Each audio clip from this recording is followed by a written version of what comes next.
had, just noted a few cancellations yesterday with domestic arrivals and departures that are 44 and 52 respectively. So as of now, these major metro city airports continue to remain, function normally, but these 32 airports remain shut until the 15th of May, until further advisory from the Civil Aviation Ministry. Back to you. Right, Tanushka, really appreciate your time this morning. Thank you so much. Let's bring in the guests who are joining us. Vice Admiral Shekhar Sinha is joining us. We also have Air Vice Marshal Manmohan Bahadur. Really appreciate your time, sir, for joining us on NDTV this morning. Vice Admiral Shekhar Sinha, the press conference which was held by DGMOs, you had Air Marshal A.K. Bharti, Lieutenant General Rajiv Ghai, Vice Admiral A.N. Pramod and Major General S.S. Sharda addressing that press conference. These are the officers who were leading Operation Sindur. According to you, I'm sure you were monitoring it just as journalists were, like all of us. What do you think are the big takeaway in terms of the military prowess that India has displayed? Well, Maria, thank you for getting me on your show. I think they're very precise. They answered the questions absolutely to the point, and what was not supposed to be answered, they did not answer. They made it very clear that they haven't, let their guard down. They are very much alert, particularly the Navy. They're all in forward position. The Air Force is, taking action because if there are any violations, which it was last night, those violations have been repealed.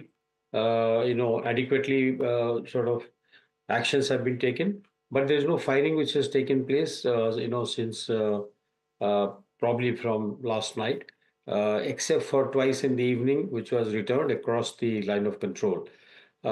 Air Force has said that all the objectives have been met.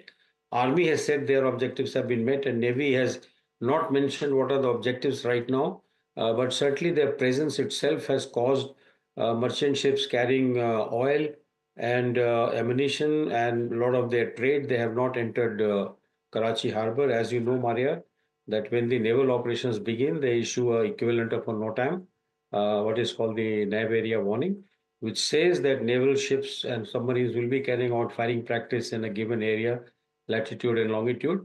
And ships are to avoid this area, or if they enter, it will be at their own peril. This is what the warning reads. And none of the ships, would like to enter when the ships have indicated that they will do the firing. So I think that they are all quite poised and they are quite confident. They are very, their confidence in talking actually reveals that operation has gone on quite well. There are ups and downs. You don't get something for nothing. So if there are losses on their side, there will be losses on our side as well. And we have a peacetime percentage laid down that, these are acceptable. So is the wartime. They're all percentages that are acceptable, and they're all mentioned in our Union War Book and, the fighting instructions of the Air Force, the Army, and the Navy. Now there are joint documents. So I would say that it's a very good sign that, three services have acted in unison. And, having spent a long time, both Manmohan and I in the IDS headquarters, AVM Manmohan Bahadur, we are really happy to see this is happening because all of us have worked very hard for many years to see this day, and I'm glad I'm still around to see this day, Maria. Yes, I'm going to talk a little bit more about the Navy's role, as was explained by Vice Admiral A.N. Pramod in that press conference. But before that, since you're talking about Air Vice Marshal Manmohan Bahadur, Air Vice Marshal Manmohan Bahadur, in terms of your big takeaway of that press conference, what has India managed to achieve, according to you, through these 4 days? In these 4 days, what has India told its domestic audience as much as to the Pakistanis in terms of its military, new red line in military action? Good morning, Maria, and Jai Hind. Good morning, sir. It's in one word, the press conference yesterday was professional to the core. No histrionics, no bluster, just the facts. And that's what is the hallmark of a profession. And that's how those 4 professionals on the dais conveyed what has happened in the last 4 to 5 days. The nation should know, as Admiral Sinha rightly said, that in war, losses happen, and the nation should be prepared. in case this ramps up.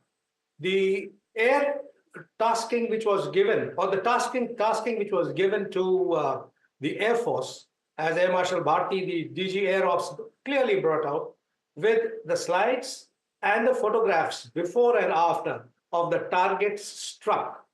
A lot of their airfields are out of commission, and they will be so after for a few days. Now, in any Air Force, there is something called runway rehabilitation scheme, and they bring the runways up back quickly. That's okay. But the major issue is, the point conveyed is that we can strike, and we can strike Islamabad, the Chaklala airport. And as I said, the satellite pictures convey everything. How precise they were. The strike on the Bolari airfield down south, that the hangar that was meant to be hit was hit. It was not the runway, because that was not our target. It was just that hangar. Similarly, the other AEW hangars which are there, the radars mounted on a, shall I say, what, 20 meter by 20 meter cement portion, which is raised. Both those radars, the photographs of two radars that were shown, are gone. So we have conveyed the professionalism with which the operation was done. And let's not forget the army, the air defense gunners that have been active, really active in the last 5 days with their L-70, their Shilka guns, and our air defense system as a whole, which is under the IACCS, Integrated Air Command and Control System. The drones thrown at us, as brought out by the directors general yesterday, numbers 300 to 400, and all of them intercepted. I also saw on Twitter certain photos shown by their side. They had a PC press conference after ours, saying Udhampur has had damage and Jammu has had damage. I say, I have been in both the stations, served there for long, and I know people. There has been no damage, zero, zilch. So since you're talking about it, elaborate for our viewers, then why are we continuing to see those images? I mean, alleged photoshopped images which are being put out by Pakistani handle of some kind of damage which has not occurred. Is this how perception management is done during the times that we are living in? Pure perception manage for the domestic audience? Absolutely. It's a battle of perception right now. The information warfare that is happening, the amount of, the videos that are going around, the memes going around. Unfortunately, people tend to believe that, and that's the common man on the streets. So this information warfare will continue, and we as citizens of India must know and must believe in what's been told to us officially and from official channels. The bluster that was seen in their press conference yesterday, and that was mentioned, I think, partially, is, they're making up, they're putting clipped versions of our news channels. That's most unprofessional and a straight giveaway of having to tell their people something to counter what we have actually done. So information warfare, people need to be careful.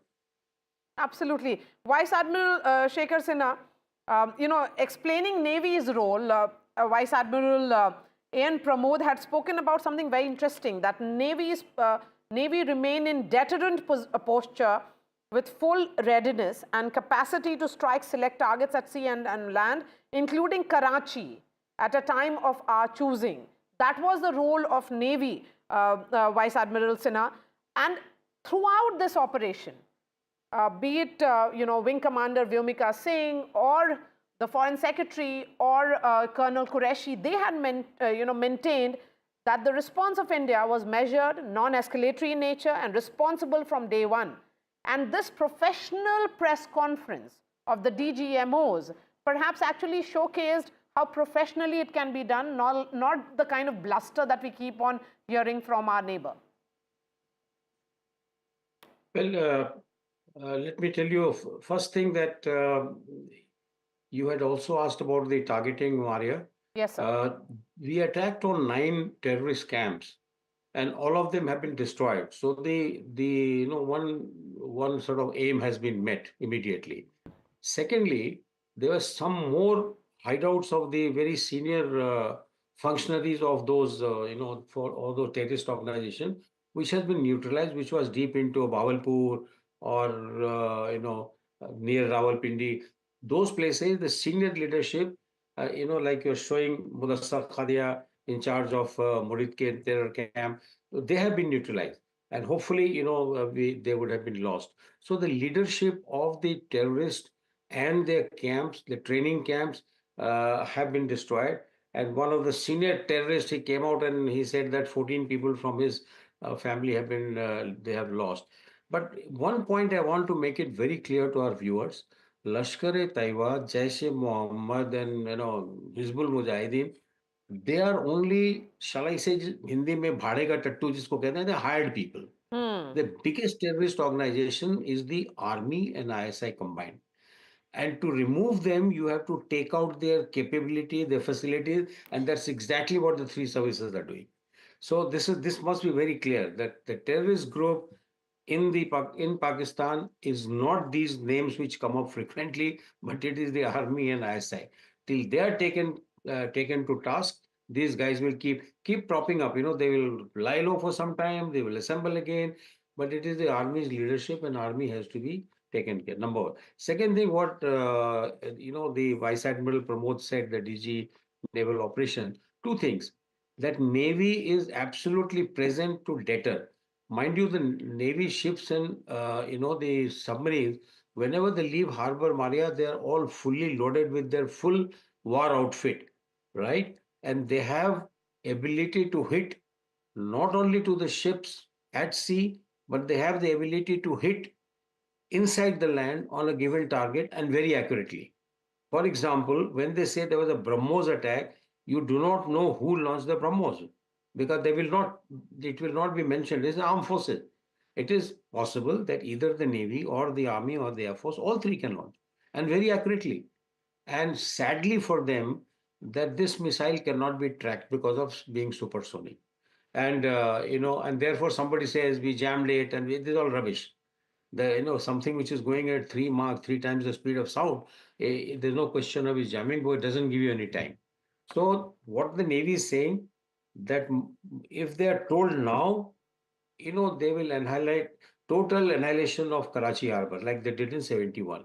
Even now they're not very far from Karachi. Full firepower is available.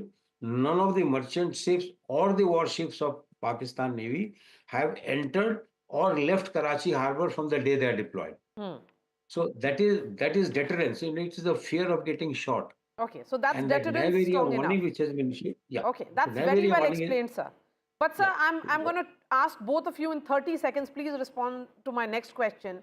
What has been some very, very unfortunate trolling of Foreign Secretary and the two women officers? I mean, what kind of negativity is being spread online? They were the face of communication, and they did a damn good job at it, sir. Yes, absolutely. It's terrible what's happened on the social media, and Foreign Secretary had to make his tweets private now. His Twitter handle private. Listen, the three of them were doing their duty, and they've done it wonderfully well in a very professional manner. And the guys who are doing this are not Indians; they are anti-nationals. Let's put it this way: the three officers did their job and they did it well. And may I add that, added to all this clamor of the trolling that's happening, we really do not know how many handles are from the other side, that is Pakistani side, trying to spread disaffection against our officers. Our officers are professional, whether it's civil or military, and that's it. The trolling is horrendous and must stop. Sir, Vice Admiral Sinha, your thought on this? Yeah, Maria, see, this is the trouble of the time. People, because the information is available readily, and secondly, it's very difficult to identify the real person behind the trolling. Yes, You sir. don't know who's doing. Quite possible people are doing it from outside India, but I won't rule out that even some Indians, they are quite capable of doing things like this. I don't wish to name them, but there are people who don't have so much of nationalistic feeling. They are the ones who do this. Our officers are grade A officers, all of them. And I can tell you that it doesn't make a difference to them. They might just come up as a response, but neither Vikram Misri nor those two young officers of Army and the Air Force, they are very professional. To them, all this really don't matter, Maria. They are doing their job and they know that the job they are doing is professional. They only need to be appreciated by their bosses, which they would have done. All of us retired veteran community, as they appreciated them, we have privately told them that well done, just keep batting. So I think that these things will happen, and I don't think we should get bogged down with this, Maria. Thank you so much for joining us this morning, Vice Admiral Shekhar Sinha and Air Vice Marshal Manmohan Bahadur. We also have an exclusive interview where Nazir Masoodi has spoken to Jammu and Kashmir Chief Minister Omar Abdullah. This is for the first time that Jammu and Kashmir Chief Minister has spoken since Operation Sindoor. What are the big takeaways? Let's listen in.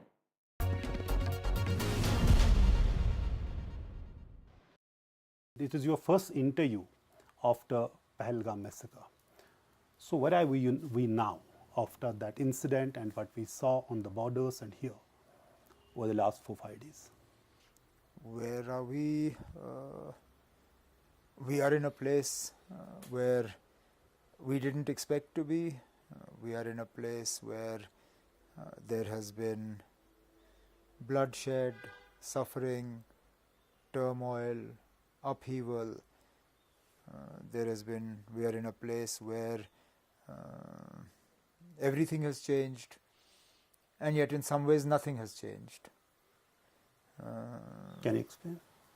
Everything has changed in as much as normally at this time we should have been full with tourists, booming economy, children should have been at school, airport should have been functioning with 50-60 flights a day, whereas the valley is empty, schools we've had to close, airport is closed, airspace is closed, and yet when I say nothing has changed, Pakistan has by design unfortunately again managed to internationalize the question of Jammu and Kashmir. The ceasefire, which until the last few days had held in spite of whatever other difficulties exist in the relations between India and Pakistan. Today that ceasefire has been in tatters. We await to see what happens tonight. So that's why I say so much has changed, and then in some ways so little has changed. But the fact is there's a larger question is that when that massacre happened, it changed everything when it comes to the situation in Jammu and Kashmir. Till that time we were saying militancy, separatism, everything is a thing of past. Well, it changed once and for all, once again, the perception of Jammu and Kashmir, and it changed it for the worse. Okay. Jammu and Kashmir was a place where, like you said, tourism was bustling, and it wasn't just sort of tourism in terms of numbers. It was also tourism in terms of value. You are seeing high-spending tourists who did not mind spending even up to ₹1,00,000 a night for a hotel room. Today, that part of our economy lies in tatters. Those who were actively engaged by hotels, restaurants, shops, they are sort of in the process of being disengaged. Then coupled with that, people had taken loans to buy taxis, to buy deluxe buses, to convert rooms into homestay, to convert smaller houses into guest houses or hotels. All of that now adds to sort of an economic pressure. These people will be knocking on the government doors for jobs that are already in short supply. So the long-term effects of what happened in Pahalgam, we will be counting for some time to come.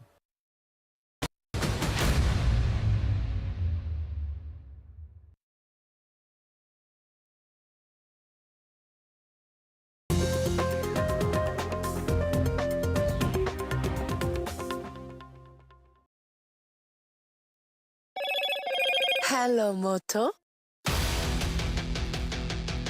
Motorola, India's leading AI smartphone brand.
If it matters to you, if it matters to you, if it matters to you, it matters to India, it matters to India, and it matters to me, and it matters to me. India Matters with Shivaru, only on NDTV 24/7. How often have you turned away from debates that descend into endless fights? We bring you a show where every question is answered, where every debate finds its resolution, where every story finds its conclusion, where opinions collide but facts prevail, where stories unfold with insights and trust. When the noise ends, the last word begins.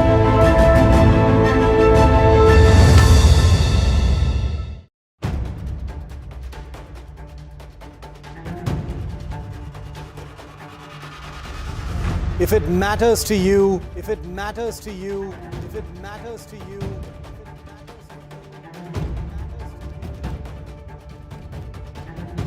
it matters to India, it matters to India, it matters to India, and it matters to me, and it matters to me.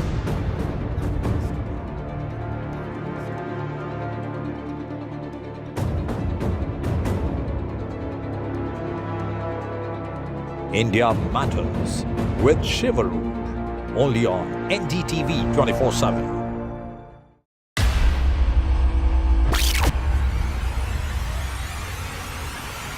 The last 1 month, if you see, the share prices of Genzol Engineering has fallen more than 58%. Why are the rating firms calling the debt payments as default? We have two credible credit rating agencies on March 4th coming and downgrading the stock to D. Statements are consistently being proven wrong, right. And transactions are being taken place which are different from what they were originally pictured to be. The company claimed it would roll out 6,400 electric vehicles. But what it has rolled out is a shocking scam. Funds meant for the project were funneled allegedly back to the promoters, the Junkie brothers. What did the money buy? Not EVs, of course, but a lavish flat in Gurgaon's luxurious DLF Carmelias.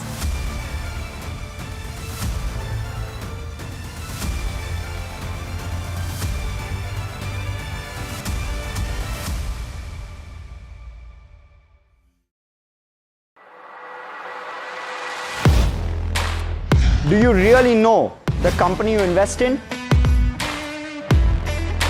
What is the real picture behind presentations and claims? Is the outlook as rosy as the company claims?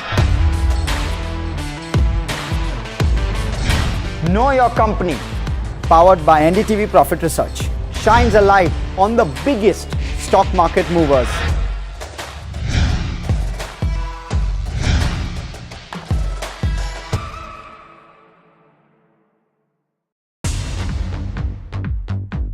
More news that matters. Big exclusive. Tulsi Gabbard gunned down by Pakistan-backed cowards. When you interact with people on ground, you're able to reflect their sentiments much better. More debates that shake the system. More exclusives you won't find anywhere else. Not just another prime time. It's a prime time that's unmissable.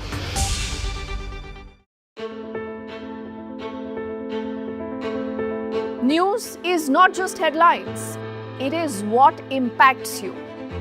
And news should never be mistaken for noise. What matters?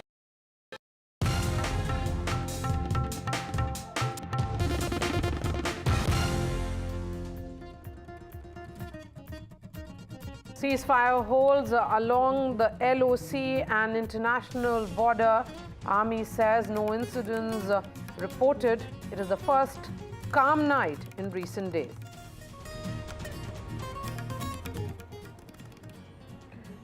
At 12 noon is when the India-Pakistan DGMOs will take to the hotline.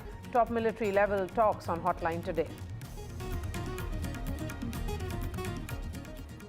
Government highlights the big success of Operation Sindoor. High-value terrorists killed, over 100 terrorists killed in 9 terror hubs targeted in the precision strike. IC-814 Pulwama perpetrators eliminated. Support grows for trolled Foreign Secretary. IAS-IPS Officers Association back Vikram Misri. Pakistan trolls targeted Indian officers. United States announces major trade deal with China. This is a significant breakthrough in US-China trade talks. Asian markets cheer.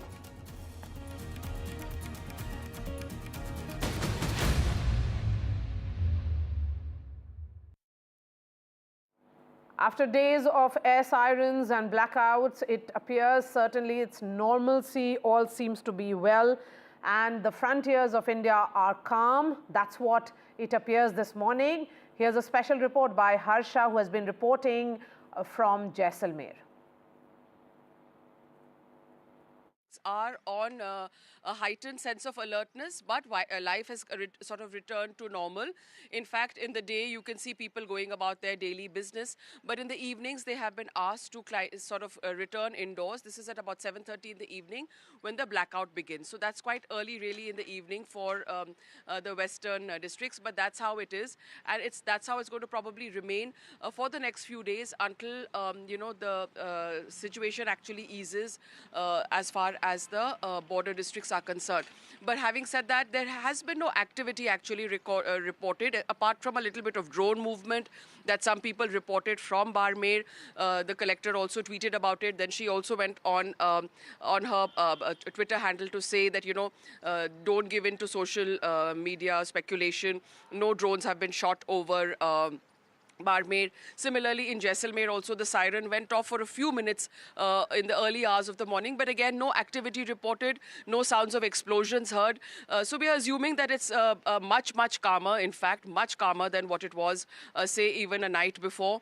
People are going about their business as usual. But of course, the blackouts will remain in place. Border area, the restrictions will definitely be there for local people movement, at least for the next 36 to 48 hours, is what we've been told by the police and the BSF personnel. And the state government also remains on a heightened sense of alert. Extra police forces have been deployed in these border districts, and all these precautionary measures, I can now call them, will remain in place till further orders. Let's go to Firospur. That's where Gurpreet Chinna continues to report for NDTV. We have those visuals coming in from across the country. These are largely the border districts along the LOC and international border on your screens. Rajouri, Jaisalmer, Badgam, Aknoor. People have started their lives. Shops have opened. Schools, whether schools are open or not, perhaps Gurpreet will be able to explain to us. Is it an extended chutti for the children? Well, yes, we have seen as a precaution in all the border areas of Punjab, they have already extended 1 day more holiday for the children because they don't want to take any chance because today there is a very crucial meeting which is going to happen on these issues. But right now we are in Firospur. We have seen here life is total calm, life is total normal. The people have already restored their works also, their routine works they have already started. Some of the people we are reporting from one of the parks from Firospur, we can see, ma'am, there is no restriction, nothing. The life is normal. Life is all normal over here. 2 to 3 days back, it was quite scary. But आज से बच्चों के school भी शुरू हो गए हैं. अभी कल से शुरू हो जाएंगे. आज तो अभी स्कूल बंद ही हैं. पर मार्केट्स में सब लोगों ने अपना काम शुरू कर दिया है. हॉस्पिटल सारे पूरे चल रहे हैं. And everything is fine. We are quite at peace. जंग आपा जीत गया. जय जवान जय किसान. आप डॉक्टर हो तो आपने हॉस्पिटल जाना आना शुरू कर दिया क्योंकि आप बंद ही नहीं किया था. हमने कभी बंद ही नहीं किया था. हम ब्लैकआउट के टाइम भी काम कर रहे थे. लेकिन अभी कह रहे हैं कि ब्लैकआउट वॉलंटरली है, कोई रिस्ट्रिक्शन नहीं है. फिरोजपुर में ब्लैकआउट का पूरा पालन हो रहा है. तो आप भी देख रहे हैं मॉर्निंग वॉक कर रहे हैं यहाँ पे, कुछ लोग जिम जा रहे हैं, तो पूरा नॉर्मल हो गया सब. पहले तो काफ़ी सिचुएशन काफ़ी पैनिक थी, लेकिन आज की डेट में जैसे कल से बच्चों के स्कूल खुल जाएंगे तो रूटीन सब लोग अपनी रूटीन लाइफ में वापस आ रहे हैं. तो 2 दिन पहले देखा कि ड्रोन मूवमेंट्स होती है, उसके बाद यहाँ से बहुत रिपोर्ट्स आती हैं. हमने लगातार कई विलेज जो बॉर्डर के गांव हैं वहाँ भी गए हैं, लोग वापस आना शुरू हो गए. यहाँ से भी कई लोग चले गए थे, सब वापस आ रहे हैं. सब धीरे धीरे कर सभी वापस आ रहे हैं. जैसे फिरोजपुर के गांव में ड्रोन अटैक हुआ था, वहाँ पर 3 बंदे जो थे वो सीरियस कंडीशन में थे, जो एक की तो डेथ हो गई थी. तो रूटीन लाइफ में जैसे चल रहा है बस वैसे लाइफ में सभी को आना चाहिए. जैसे भी फिरोजपुर का माहौल है, जैसे हम पीस के हिसाब से हम चलते हैं तो पीस के हिसाब से यहाँ पे होना चाहिए. देखिए, last night we have seen life was very very calm and there was no siren, no imposed blackout, but yes, voluntarily they had given some guidelines if people they are supposed to follow. तो आप walk कर रहे हैं यहाँ park में, अब पूरा normal हो गया है? हाँ जी नॉर्मल, टोटली नॉर्मल जी. ਇਹ ਇਸ ਤਰ੍ਹਾਂ ਨਾ ਜੀ, ਦੋਨੋਂ ਉਧਰਲੇ ਪਾਸੇ ਵੀ ਆਪਣੇ ਭਰਾ ਬੈਠੇ ਆ, ਇੱਧਰ ਵੀ ਆਪਣੇ ਆ. ਸਾਰੇ ਲੋਕ ਸ਼ਾਂਤੀ ਚਾਹੁੰਦੇ ਜੀ, ਸ਼ਾਂਤੀ ਹੋਣੀ ਚਾਹੀਦੀ ਹੈ ਤਾਂ कि ਜਿਹੜਾ ਸਾਰਾ कारोबार है सब कोई भी लड़ाई के हक च नहीं है जी. तो बिल्कुल, क्योंकि कुछ दिन पहले हमने देखा था टेंशन हुई थी यहाँ पे, लोग यहाँ से कहीं और भी जा रहे थे, लेकिन अब लग रहा है कि पूरा नॉर्मल हो गया क्योंकि एडमिनिस्ट्रेशन की तरफ से भी कोई भी ऐसी गाइडलाइंस नहीं दी गई. कल रात को तो खास करके बिल्कुल भी नहीं दी. नहीं, कल रात को गाइडलाइन थी स्कूल, आज स्कूल बंद हैं. आज स्कूल बंद हैं, फिर भी माहौल तो आज अभी डीसी का ऑर्डर है माहौल बाहर ना निकलो, अभी ऑर्डर है इसके. पर एक बार तो हर बार होना चाहिए था. ये जो बात हुई है एक बार तो हर बार होना चाहिए. पाकिस्तान बाज नहीं आएगा, पाकिस्तान ने बाज नहीं आना, उसने दोबारा हरकत करनी है. एक बार तो मोदी को पूरा जोश लेकर काम करना चाहिए था. तो बिल्कुल, लेकिन जो लाइफ है अगर बात करें सिचुएशन की ग्राउंड पे, तो सिचुएशन कैसी देख रहे हैं? सिचुएशन बहुत नॉर्मल है यहाँ, आगे से बहुत बेहतर है. शुक्र शनिवार बहुत माड़ी थी, लोग बाहर भाग रहे थे, लेकिन अब जो है बिल्कुल नॉर्मल लाइफ है, बिजनेस उस तरह चल रहा है. तो आप भी, हम देख रहे थे लगातार यहाँ पे कई दिन से यहाँ पे थे, आप भी बातचीत कर रहे थे लोगों से, तो आप बिल्कुल नॉर्मल लग रही है. बिल्कुल इस समय जो माहौल है बिल्कुल नॉर्मल है. रात को भी बिल्कुल नॉर्मल रहा, लेकिन जो डीसी के आर्डर थे वो ब्लैकआउट अपने आप करनी है आपने, मतलब कि हम सायरन नहीं देंगे आपको. लेकिन माहौल बिल्कुल ठीक है. जो ये सीज फायर हुआ है ये बहुत बढ़िया हुआ है, ये दोनों देशों के लिए ठीक है. तो क्योंकि पाकिस्तान को पता तो लग ही गया, इंडिया भी एक पावर है. Well, here we are getting reaction from these residents of Firospur. They say life is calm and normal, and normalcy has been in everywhere of this border area of Punjab. Back to studio. All right, thank you for getting us those voices of the morning walkers, Gurpreet. What is the situation right now in Srinagar? Remember, the DGMOs will be taking to the hotline, in fact, roughly around 12 noon, and that's perhaps from where the headline will also emerge. So let's listen in to what Shivarur had to say about the situation in Srinagar. It is actually surreal to receive the Indian Army's message this morning saying that last night was the first night which was largely peaceful and no major incidents of any violations of any kind, because the Army consistently since the beginning of this season of tensions between India and Pakistan has had updates about ceasefire violations, drone attacks and things like that. We ourselves have seen it firsthand, both at the line of control and even here in the airspace over Srinagar. But on the second day after this understanding was reached between India and Pakistan, right in the middle of very, very high-octane combat between the two sides, it seems after those initial troubles, initial violations that took place night before last night was largely peaceful. I have to admit I didn't get very much sleep last night because there was a belief that there would be updates from our contacts in different parts of the line of control in the Kashmir sector and in the Jammu sector as well. There were rumors right through the night of firing and drone attacks, etc. But it's good to see that the army has now put all of that to rest and said that this has been the first peaceful night with no incidents whatsoever. Obviously, this sets the stage for the conversation over the hotline between the two Director Generals of Military Operations, Major General Kashif Abdullah of Pakistan, Lieutenant General Rajiv Ghai of India. This is, of course, prefixed by a message that was sent by the Indian DGMO to his counterpart yesterday, just before that briefing by the armed forces, where it was conveyed in no uncertain terms that the initial violations past that understanding may be explained as some teething troubles or some units not getting the message in time, etc. But from this night onwards was the real test, and since it's gone peacefully, I think the decks are cleared for hopefully some kind of a healthy conversation put between the two DGMOs. And let's make no mistake, it means that Pakistan has got the message as well.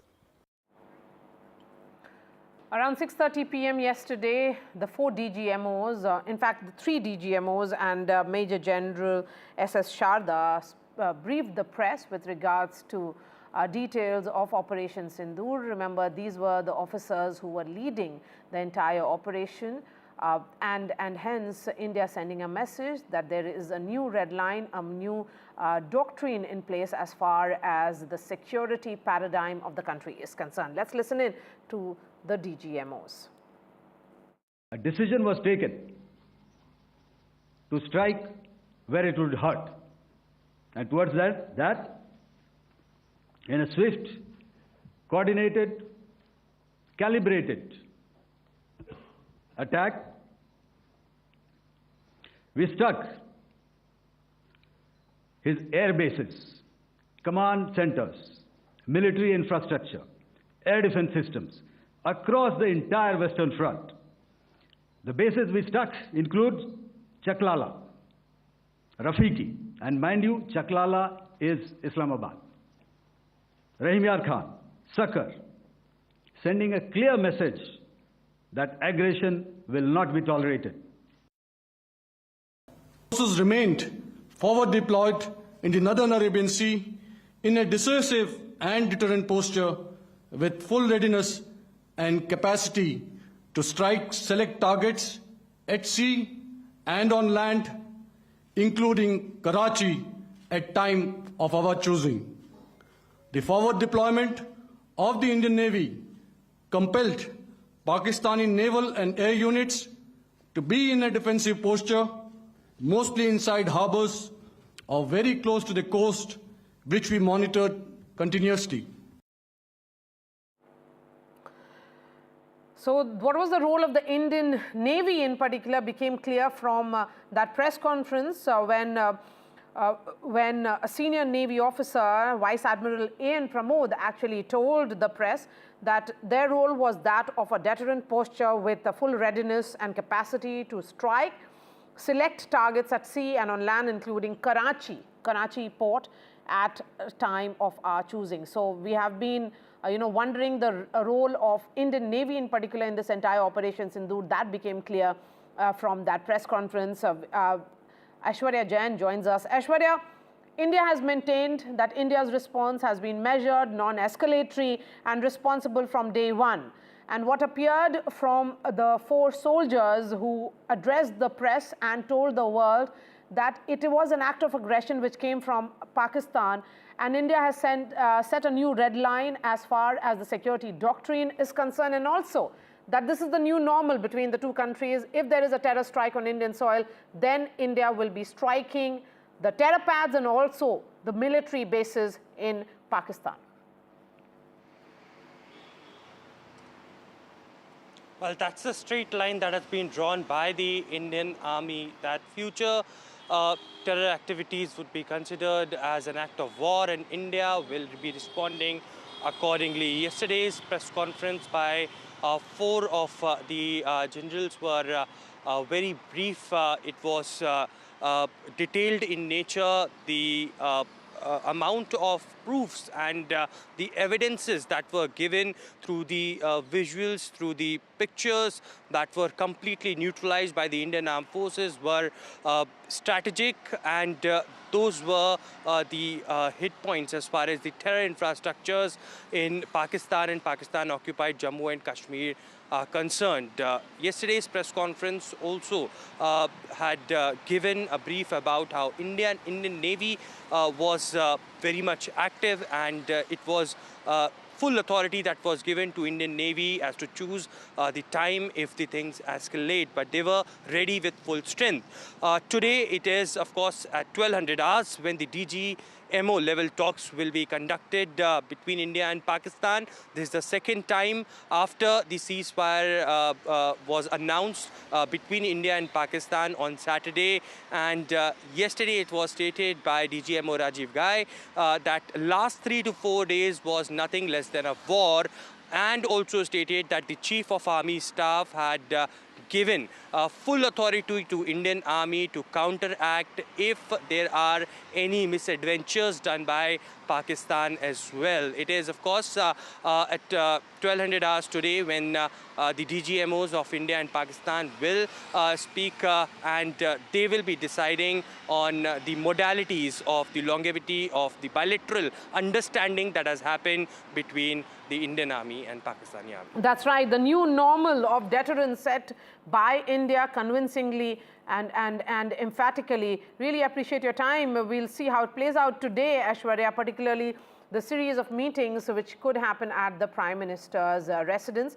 The presence of Vice Admiral A.N. Pramod actually made the journalists there in that conference hall very, very curious. And then came the moment when he explained the role of the Indian Navy. Here's a quick wrap-up by Shivarud. The decks are cleared for a crucial conversation between the Director Generals of Military Operations of Pakistan, Major General Kashif Abdullah, and India, Lieutenant General Rajiv Ghai, at 12 noon today. Remember, this was an agreed conversation that would take place 48 hours after the ceasefire understanding was arrived at on the 10th of May, just hours after India had struck 11 air bases of the Pakistan Air Force. Now, this conversation will set the template perhaps of the working relationship on the line of control and an international border after what has been 20 days of very, very high-octane violations, crossfire, and a huge escalation that took place for 4 days under India's Operation Sindur. Now, as NDTV has reported, it was India's precision strikes on 11 premier air bases of the Pakistan Air Force, radar facilities, sensor facilities, and areas very close to Pakistan's strategic and nuclear elements that finally forced Pakistan to plead with the United States practically to intervene and then pick up the phone and call India and request a ceasefire. Having said that, the army has confirmed that after the initial violations that took place in the hours following that understanding, last night was the first peaceful night on the international border and Jammu and Kashmir. The army's statement does not specifically mention the line of control, and it is not clear if we are to interpret this as leaving room for some small violations or escalations in different parts of the LOC, but there is no reason to believe that may be true, because at this point of time, we are building up now to that meeting or that hotline conversation over the phone between the DGMOs of India and Pakistan. Update coming in now. Maharashtra Chief Minister Devendra Fadnavis will hold a key security review meeting. Key meeting will be happening at the Chief Minister's residence. Top Maha government leaders will be in huddle today. Who all are likely to be present in this meeting, and why are we calling this a security review meeting? Perhaps Radhika will be able to explain that to our viewers. Radhika, over to you. That's right. An important meeting will be chaired by Maharashtra Chief Minister Devendra Fadnavis. Also present will be Deputy CMs and other officials from civil defense. So this meeting is primarily about strengthening and also enhancing civil-military coordination. We know for a fact that a high-level security review meeting was conducted on Friday to assess the preparedness as far as the state security is concerned. Several top officials were.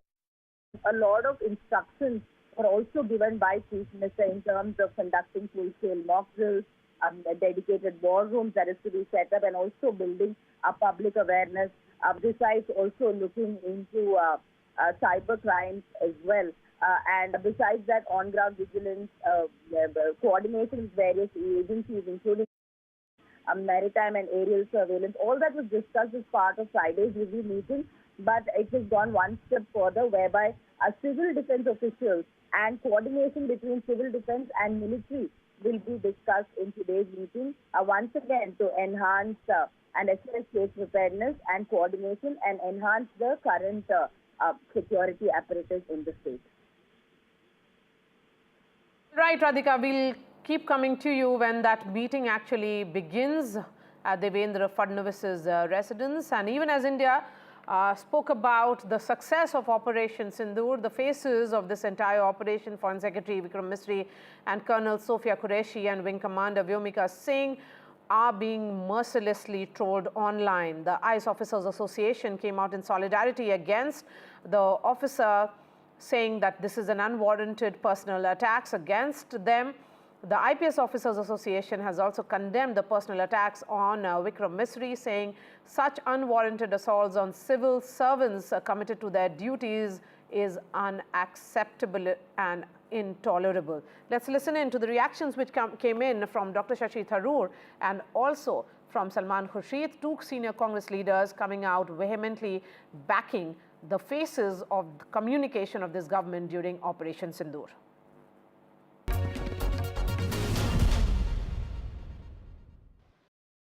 Dr. Tharoor, my last question to you, and this is with regards to very, very unfortunate trolling of Foreign Secretary Vikram Misri and the... By whom? For what? Yes, so he is being trolled through the day, and also the two women officers who were the face of communication. Last time when we spoke, you had lauded the entire communication strategy of the government of India. I mean, it's very unfortunate that a career diplomat is being trolled in the manner in which he is being. There are a lot of negative, comments coming his way, and he has gone private. I mean, his entire X handle is now private. I mean, I'm so sorry. I had no idea he was being trolled, and I find it preposterous. I think young Vikram Misri has done an outstanding job. He has worked very hard, very long hours, and an extremely, extremely hardworking and effective voice for India, along with the two lady officers who I think both spoke calmly, professionally, without any hysteria, and in a wonderfully impressive way. I cannot understand who on earth would troll, and I'm not even sure I understand what kind of trolling and why there was. I mean, what were they critical of? What could these people have done differently or better?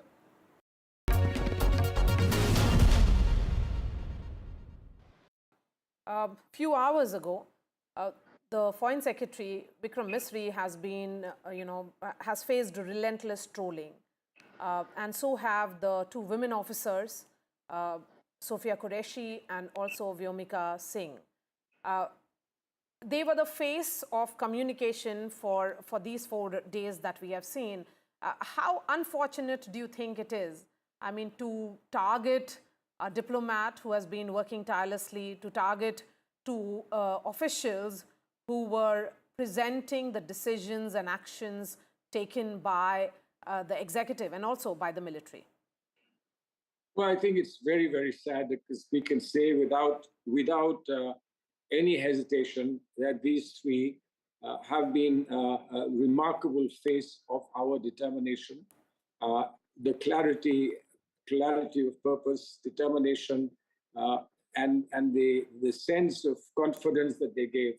All three of them have been remarkable, and I see no problem there at all. There are people in the country who will troll anybody for decisions that are taken at a higher level and decisions that are taken in the enlightened self-interest in modern times. We are not a country of jingoists. We are a country that believes in protecting its rights and its sovereignty, but it's also a country that believes in the nature of diplomatic interaction with the world. And constraining our top officers by putting this kind of pressure on them is very sad. It's really very sad. I would just salute them, and I believe that the best that we can offer to them, we should truly proud of the work they've done.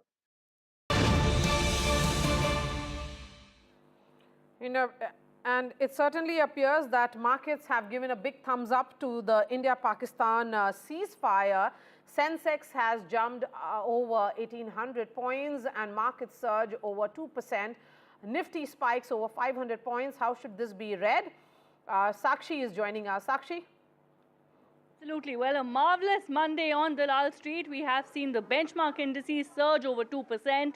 The Nifty and the Sensex witnessing sharp gains. The Sensex up over 1,800 points. The Nifty up over 550 points as we speak. Investor confidence really back. Experts believe that, look, of course, investors are cheering the India-Pakistan ceasefire decision, and that really can be witnessed across sectors. We've seen the broader market surge. We've seen sectoral indices witness sharp gains. And remember, just in early trade, we've seen a quick and a swift extension of these gains. You know, we had the Sensex up over 1,500 points just minutes ago, and now it's up over 1,800 points. So the pace at which markets are really celebrating this decision, remember, of course, global cues have also been upbeat. Markets are also celebrating the fact that, look, the US-China trade deals and trade talks have taken place and are in progress. Substantial progress has been made, as the White House has said. And we saw Asian markets also surge, and that's also boosted sentiment for India's stock markets. All right. Sakshi, thank you so much for joining us. And the principal opposition party, that is the Congress, has sought a special parliament session. Mallikarjun Kharge, the Congress chief, has written to the Prime Minister, and Congress chief has assured government all support. Rahul Gandhi, who is the leader of opposition in the Lok Sabha, has also written to Prime Minister seeking a special session to discuss Operation Sindur and also the aftermath which played out post the Pahalgam attack. Remember, the government has been taking the opposition on board on all fronts immediately after the Pahalgam terror attacks, which happened on 22nd of April. There was a all-party meeting. It was followed by a day after Operation Sindur was conducted by the government of India and the armed forces. Now it appears that what happened during the ceasefire is what the opposition wishes to know, and the mails or letters being sent by Rahul Gandhi and Congress chief Mallikarjun Kharge. We have Sunil Prabhu joining us live on this story. But before that, let's listen in to what Mr. Kharge said. हम पहले से ही demand कर रहे हैं, parliament बुलाई है, सभी लोग डिस्कस करेंगे क्या स्थिति है और आगे क्या कर रहे हैं। युद्ध स्थगित हुआ, ये अच्छी बात है और लोगों के लिए बहुत शांति और समाधान आया है, इसके लिए हम खुश हैं। हमारे देश को सुरक्षित रखने के लिए जो कुछ भी होता है, हमने पहले ही बोला कि हम सरकार को सपोर्ट कर रहे हैं। युद्ध स्थगित हुआ तो हम उसके लिए खुश हैं is the message, that good that it did not happen. But you know, Sunil, officially there was no declaration of war. It was more of a conflict playing out between India and Pakistan is the larger sense, because it's a very technical phrase when the country declares to be at war with another country. But coming to the question, the opposition has lots of questions with regards to particularly the ceasefire. Why did India agree for a ceasefire within 4 days? with the details which have come out in the public domain already, particularly by the DGMOs who were leading this operation, are you of the opinion that there could be a special session, or that's highly unlikely, or perhaps an all-party meeting by the government now? Well, I think, as you rightly pointed out, firstly, there's been bipartisan support, right from Pahalgam, when those horrific killings happened. I think the bipartisan support, be it the opposition, be it the government, they have worked together and stayed united. There have been questions, of course, of intelligence failure and the lack of the personnel not being there at Pahalgam. But be that as it may, I think everybody has spoken in one voice. They've then demanded full action by the government and fully supported full justice towards those victims of terror and their families. And ultimately, the government of India acted with the armed forces doing what they had to do. And it's in that backdrop that we have seen that face-off. As you rightly pointed out, it wasn't war, because declaration of war is done by the President of India. It's an emergency provision, which has happened last in 1971. But in this time round, it was a complete face-off where both India and Pakistan, be it on air, be it on sea, be it on the ground, they continued to attack each other. And it's in that backdrop that I think finally there was some intervention, the opposition saying, how come the United States is claiming credit, even though our Ministry of External Affairs have been trying to stress and explain that it was bilateral, it was the DGMO of the Pakistan to speak to our counterpart and ask for cessation. It's in that context that the opposition wants to be taken into confidence. You're right, I don't think a special session will happen. They haven't had one. The last was when when Parliament was in session held when China attacked us. We haven't seen that in recent times. Will they do an all-party meeting? That's something that we'll have to wait and see, because it's right now, it's Operation Sindur, which is still in motion, and it's early days at this stage. All right, Sunil, really appreciate your time. Thank you so much for joining us this morning and giving us all the details. Now, getting a quick update for our viewers who may be heading to airports. Remember, there are 32 airports which are shut as a precautionary measure. And the Civil Aviation Ministry says that these airports will remain shut, these 32 airports, till May 15th. And airlines have issued advisory to passengers. But as far as major airports, that is Delhi, Mumbai, Chennai, Bengaluru, Hyderabad, are concerned, and many others are functioning normally, and the commercial flights and the civilian flights are continuing. Let's bring in Let me bring in Tanushka, who's joining us live on this. Tanushka, is there a possibility of a rethink now that there has been one full night of calm and peace? A rethink is definitely on the cards, and has been the question rather.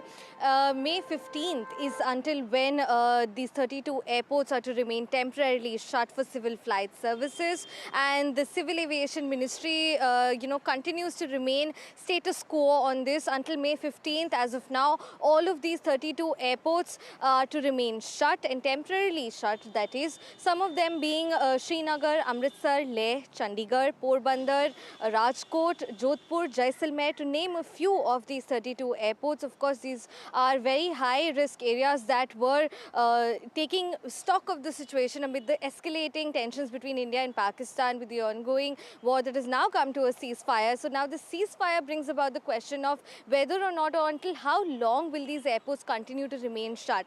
Chief Minister of Jammu and Kashmir, Omar Abdullah, took to social media platform X and says that in view of the ceasefire, he also urges the Aviation Ministry as well as the DGCA to reopen these airports and to resume civil flight operations, as many pilgrims who were supposed to be in Medina right now for the Haji pilgrimage have not been able to make it yet to Medina, which is why he urges that it is important that now, with at least also a night of complete calm, it's important to now go back to complete normalcy with respect to these 32 airports as well.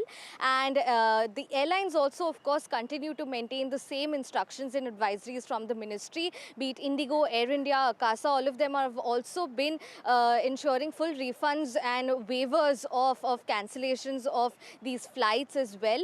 And as far as Delhi airport is concerned, Mumbai airport, Bengaluru, Hyderabad, as you also mentioned, they continue to function normally. So metro city airports continue to function normally, but the 32 airports, as mentioned in the notum by the Aviation Ministry, will remain shut temporarily until May 15th. Back to you. All right. Thank you, Tanushka, for joining us and getting us all the updates. On that note, we are slipping into a short break, and then we'll return with all the news and updates.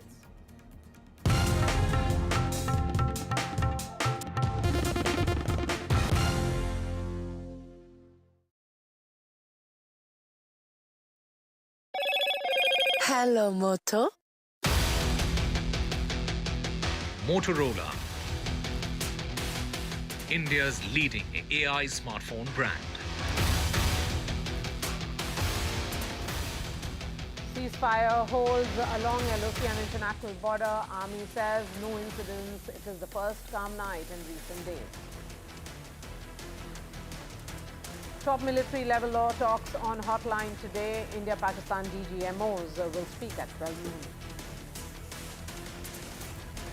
India's Operation Sindur is a huge strategic and military success. High-value terrorists killed, over 100 terrorists killed in 9 terror hubs.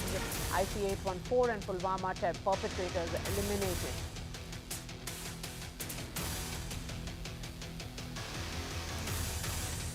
Support grows for told Foreign Secretary Vikram Misri. IAS and IPS associations back Vikram Misri. Top Congress leaders come out in his support.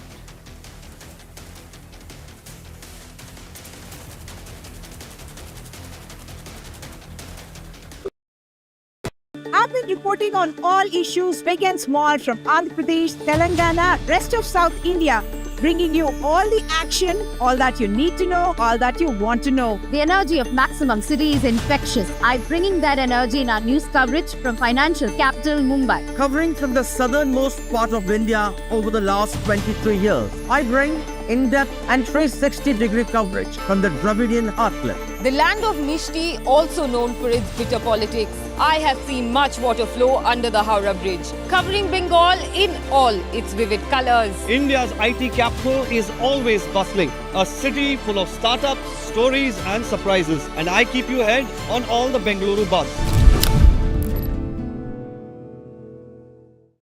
In today's interconnected world, India's voice is more crucial than ever. When India speaks, the world listens. At NDTV World, we are that voice, bringing you intelligent and insightful news from India and beyond. From geopolitics and diplomacy to economic shifts, migrations, tech disruptions, and the stories of our diaspora. We cover the news that shapes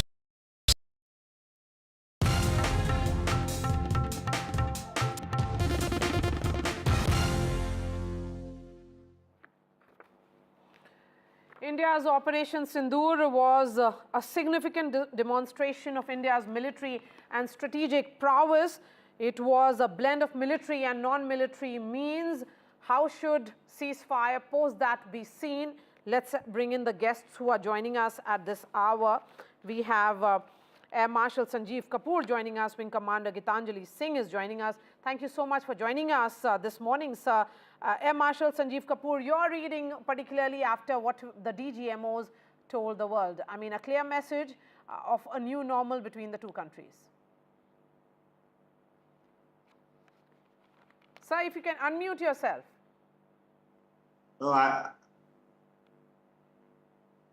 Can you hear me? Yes, please. Loud and clear, sir. Please go ahead. Okay. In my appreciation, it is a calm at the moment. We should not let our guards down. The action after the ceasefire was announced on the morning of 11th, on the night rather, the enemy took to a resort wherein they started sending drones and a couple of missiles were fired. It was only late at night, day before, that the sense prevailed and they stopped. So in my appreciation, as far as the services go, the hostilities are still on. It's a pause for us to speak in the operations, and we are viewing the enemy moves very closely. Wing Commander Singh, your assessment of the press conference which was held, I mean, the messaging was loud and clear in terms of what India managed to achieve and what is the larger, arrangement, or should I say rules of engagement between the two countries. Even that has been redefined now. Yeah, Maria, very clearly it has been brought out that this operation and what was the operation about, what were the targets, what we could achieve, what we wanted to achieve. And the retaliation, how it was handled by our armed forces, and a very coordinated and amalgamated effort, I would say, of the nation's will, the political will, as well as the armed forces action has been very clearly defined even and through with the press conference yesterday also. However, a very, very, important point that had come out yesterday is the change in the doctrine, which says that any act of war against India from there on will be treated as an act of war. So there's a very clear-cut stance that the government has defined now that any other further not just escalations, forget an escalation, even a terrorist attack or an act of terrorism will be treated as an act of war. So there's a no tolerance, a zero tolerance, which we've communicated loud and clear to the world. Zero tolerance to terrorism is the message which is coming in from India. But Air Marshal Sanjeev Kapoor, the role of Indian Navy also became clear in that press conference when Vice Admiral A.N. Pramod actually spoke about they were in deterrence position. Their role was that to ensure that in case if something happens, and they had actually sent a message that the Navy's carrier, battle group, surface forces, submarines and aviations were deployed at sea with full combat readiness. So the point was that they were looking at the Karachi port and in full readiness and capacity to strike select targets at sea and on land, and including Karachi at the time of our choosing. That was the message that came in from the Indian Navy. In all parlance is called a silent service. Yes. Their effects are not as visual as what the Air Force and the Army does, because it is visible to everybody. But what Navy does has a far-reaching effect.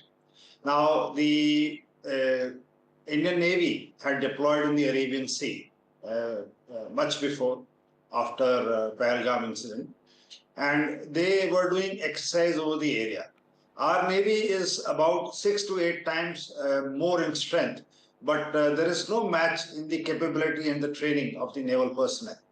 So when the hostilities began, our ships started to move northbound towards Karachi, and the coastline is about 1,000 kilometers, Pakistani coastline, right from Gwadar to Karachi. So the ships and the battle carrier groups were so positioned that in case the hostilities were announced, or if the enemy went into doing some action which was not conducive to us, the ships at that stage could have been turned, marked as hostile. So what happens in the naval parlance is that your country waters are till about 12 nautical miles. Beyond that are international waters. So staying 12 nautical miles away, and if a designated hostile ship is told by our Navy, then when we are right within our purview, once the hostilities have been declared, to attack that helicopter, attack that ship, and not allow that ship to move towards the harbor.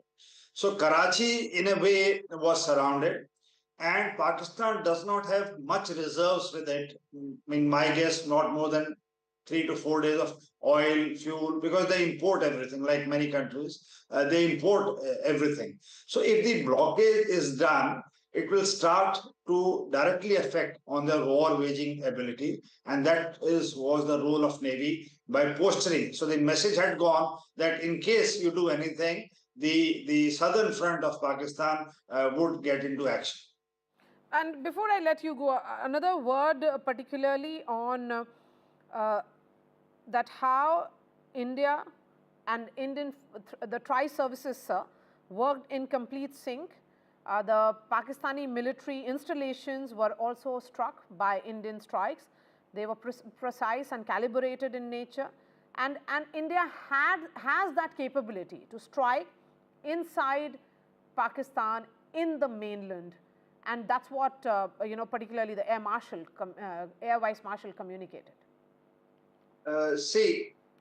For your viewers and benefit of all those who are watching, yes, sir. This particular operation, 4 days, was, in my personal opinion, a turning point in India's presence at the global scene. I tweeted last night to say India has arrived. Now, quickly, I'll put across why I feel this way.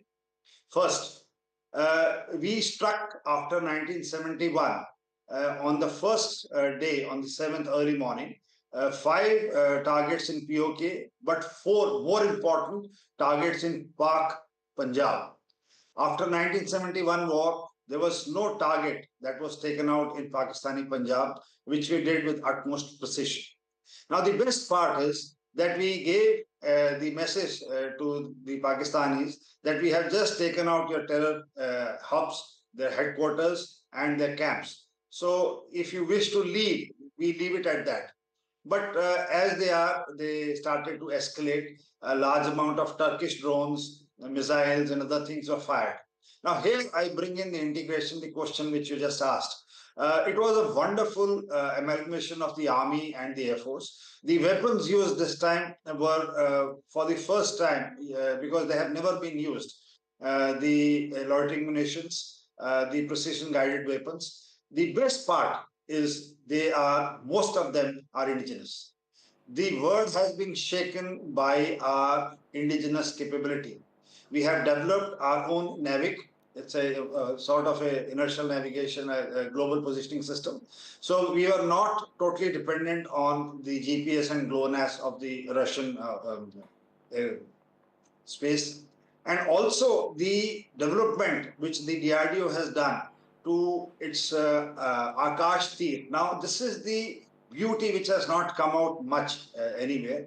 It is the integrated air defense setup which has been indigenized, totally made in India by DRDO and Bell. It has got 4 layers of air defense, and this was deployed along the border.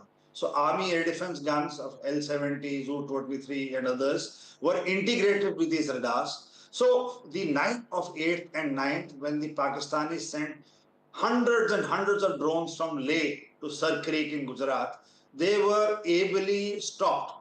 And our guns neutralized, barring 2 or 4 of them which came into a fields. No damage was done. Absolutely no damage was done. All right. And in 2021, India had purchased S-400 from Russia. For benefit of your viewers, this was, in my opinion, one of the finest purchases India has done in recent times. This air defense system at that time was contested much in the parliament, on the newspapers, but the Air Force went ahead and bought. The Americans even threatened at that stage to put sanctions on us. But this formed a huge umbrella behind our air defense system. And it's like the game of rugby, you have people backing at the end, holding a goalpost, and that was S-400. But the turning point for your viewers came on the early morning hours of 10th of May. This will go down in the history of military aviation as a day which was decisive turning point. The Indian Air Force aircraft, right with the precision weapons, BrahMos and Spice and other modified aeroplanes, took out 11 Pakistani frontline air bases in a span of 90 minutes. Never ever in the history of aviation such kind of a damage has been done in such a short time. And I tweeted this morning that this would be taught in the air power books in the years to come, this campaign which was done. All right, sir. Air Marshal Sanjeev Kapoor, thank you for breaking that down for our viewers so beautifully. Thank you so much for joining us. And Wing Commander Gitanjali Singh. In fact, the former External Affairs Minister has also spoken out with regards to the India-Pakistan ceasefire. He says that he certainly hopes that ceasefire holds, and he also added that India has managed to send a strong message to Pakistan. Listen in. Salman Khurshid, former External Affairs Minister and senior Congress leader, is joining us live. Mr. Khurshid, this is a question to the former External Affairs Minister. This was the most intense fighting between the two countries in 2 decades, sir. How do you see the situation after the ceasefire, and how have the terms of engagement changed between Delhi and Islamabad? Well, I sincerely hope that the ceasefire holds. People have opinions about the ceasefire, and I'm sure that there is a range of points of view. But the ceasefire has happened. Unfortunately, last night there were many reports about the ceasefire not being strictly adhered to, and that raised some doubts. But I imagine since then, the matter seems to have settled down, and the ceasefire, at least for the present, will hold. And on the 12th, which is tomorrow, there will be another round between the DGMOs. And therefore, if there is something that needs to be ironed out, I hope that that will be ironed out.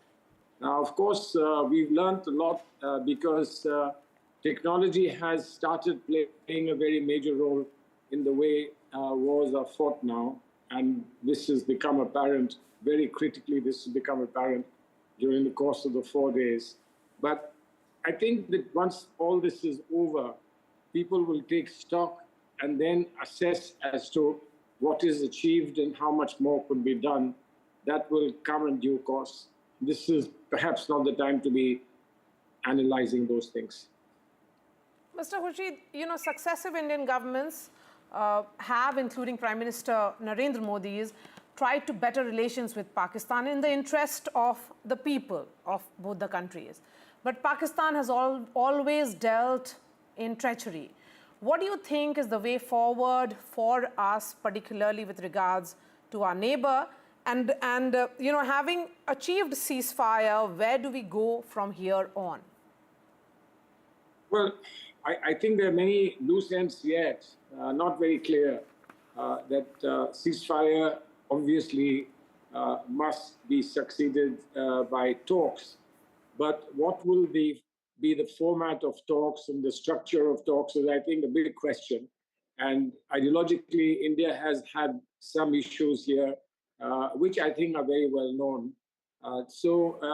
Since the ceasefire seems to have come at the partial, perhaps, if not the entire initiative of the US government and the US leadership, we'll have to see where that stands once the DGMOs talk and once a formal structure is figured out as to how we move forward.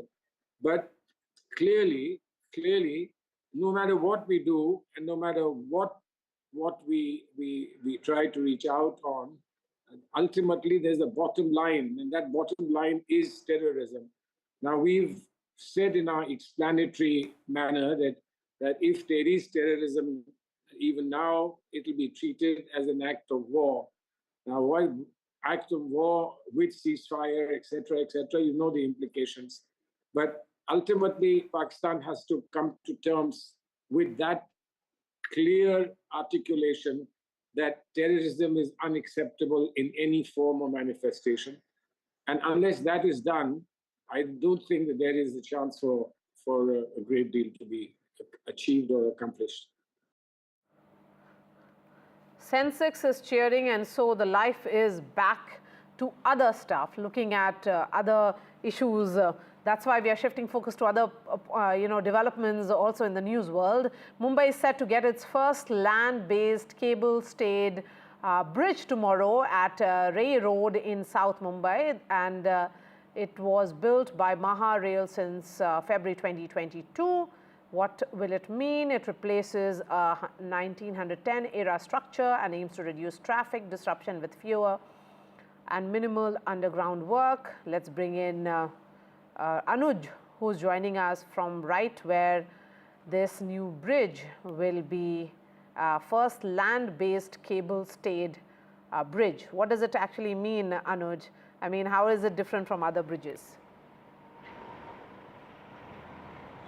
Maria, I'm standing on this Ray Road bridge, which, the construction for which started in 2022, and it became one of the first, one of the fastest developed bridge here in Mumbai in the recent times. Now, this is a 6-lane bridge which spans to close to 385 meters, and it also has got these very beautiful cable, infrastructure which lights up in the evening as a part of an aesthetic, development here in this part of the city. Now, why does this bridge become important? Because it is a part of the MMRDA's renovating the old British time bridge campaign, wherein 4 bridges from across the city, which were over 120 years old, were brought down, and the new bridges were, built in place of them. This was done primarily for 2 reasons. Firstly, because the former or the earlier bridges had already lived their life, and secondly, because the extension also means that more number of vehicles could also be, accommodated on this new bridge. Now, when you talk about this particular bridge, it's located in Baikala. It's going to connect Baikala to the eastern side, wherein we have the Britannia Industries. It will also give a very easy passway to people who are living in the rather congested areas of Baikala to the Eastern Freeway and to the Atal Setu. This bridge is expected to open, is all set to get inaugurated tomorrow at 7 p.m., which will potentially bring down the traffic time to 30 minutes. All right, Anuj, thank you so much for joining us. And on the National Technology Day, NDTV's science editor, Pallav Bagla, has been honored with a Science Popularization Award, which was bestowed on him by the Governor of Telangana at a function in Hyderabad's CSIR Institute of Chemical Technology. The award, given by the Academy of Science, Technology and Communication, recognized his lifetime achievements.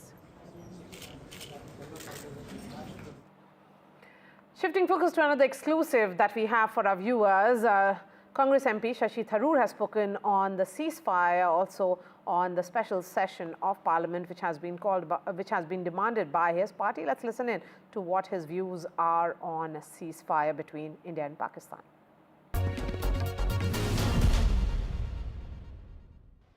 Many of the leaders in opposition are raising these questions. They are also strategic affairs and military experts, some of whom have criticized India's decision to agree to a ceasefire with Pakistan, calling it a repeat of past mistakes, even going to the extent of saying that India snatched defeat from the jaws of victory. Then there are those who say that in these 4 days, when our forces carried out Operation Sindur first and then managed to strike at the military bases, all retaliatory in nature, it was a defining moment in India's defense and strategic history. What are your thoughts, sir?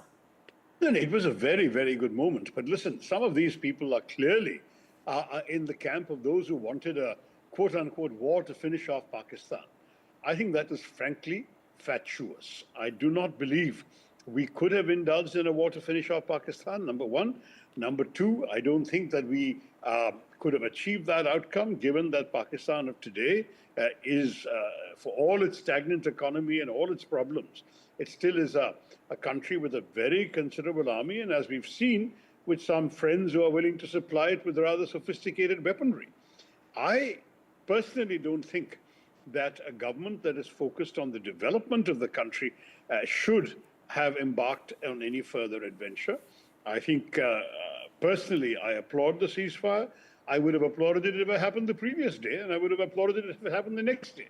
My logic was exactly the same as I was hearing from the strong briefings given by our government, which is we are responding to Pakistani hostilities. We are not the ones who are initiating anything. The one thing we initiated was a reprisal for a terror attack. Once that reprisal was done, we were done. If Pakistan had said, sorry, goodbye, we would have stopped then and there. Pakistan chose to shell us, we shelled them back. Pakistan chose to send us a swarm of Turkish drones, we destroyed the drones, and we sent some missiles and projectiles back on the other direction. Pakistan then chose to attack our cities and attack our military bases.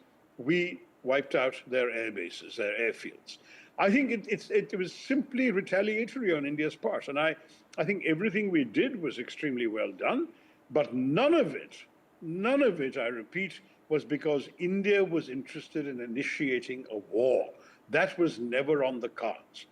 We were always saying we wanted to prove a point. We proved that point. Now you tell us when you're ready to stop. If you don't want to stop, we'll keep hammering you. And they stopped. Good message.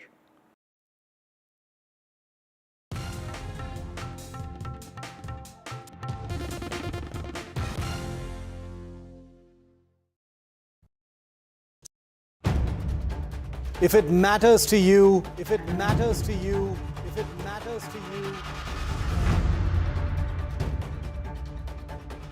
it matters to India. It matters to India. And it matters to me. And it matters to me. India Matters with Shivaru. Only on NDTV 24/7. How often have you turned away from debates that descend into endless fights? We bring you a show where every question is answered, where every debate finds its resolution, where every story finds its conclusion, where opinions collide but facts prevail, where stories unfold with insights and trust. When the noise ends, the last word begins.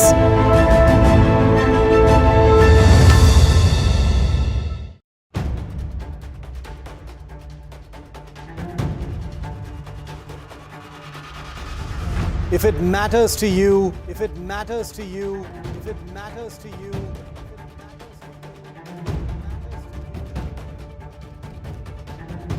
it matters to India. It matters to India. It matters to India. And it matters to me. And it matters to me.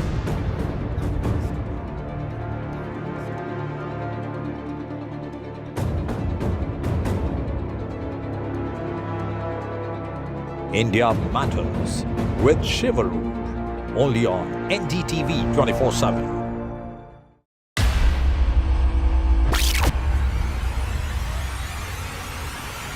In the last 1 month, if you see, the share prices of Denzol Engineering has fallen more than 58%. Why are the rating firms calling the debt payments as default? We have two credible credit rating agencies on March 4th coming and downgrading the stock to D.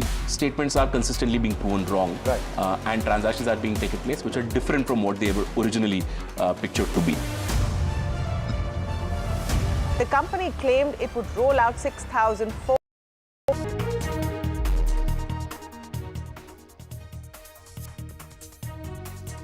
Ceasefire holds along the line of control and international border. Army says no incidents reported. This is the first calm night in recent days.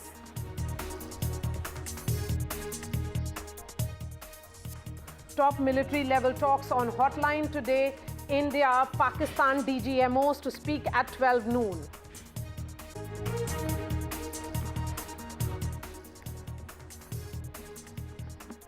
Support grows for trolled Foreign Secretary Vikram Misri.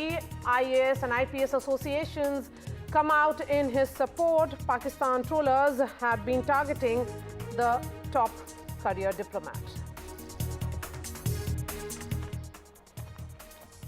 And markets give a huge thumbs up to India-Pakistan ceasefire. Big jump for markets. Sensex zooms over 2,000 points.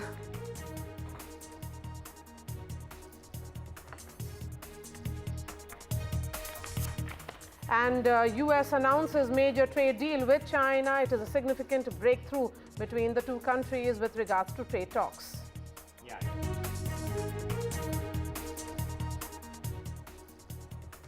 And US President Donald Trump demands Ukraine-Russia talks. Zelensky offers to meet Vladimir Putin in Turkey this week.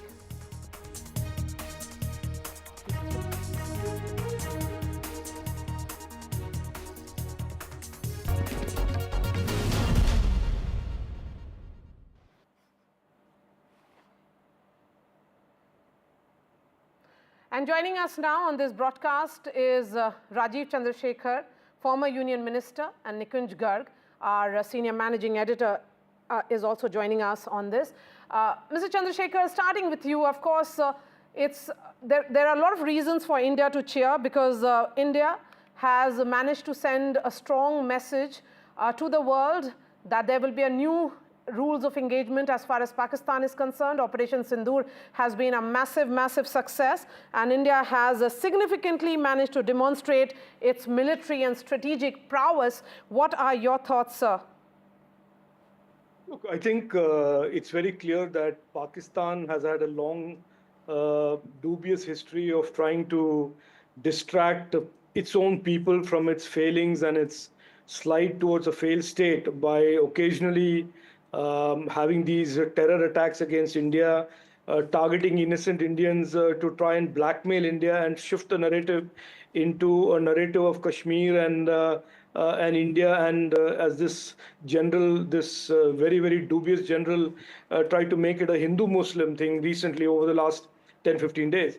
But what has happened this time around, I think, is that India has demonstrated that while Pakistan and its generals can try and do whatever it needs to do to distract its people, there will be severe cost imposed on them by the actions of India. And these unprecedented type of destruction that we have seen on 11 Air Force fields of Pakistan, the reach that India has demonstrated deep within Pakistan is certainly drawing a new red line, which is that you can still toy with terrorism if you think that is very, a smart thing for you to do, but be prepared to have severe costs imposed on you. And India has demonstrated that there is nothing token about what India is capable of doing.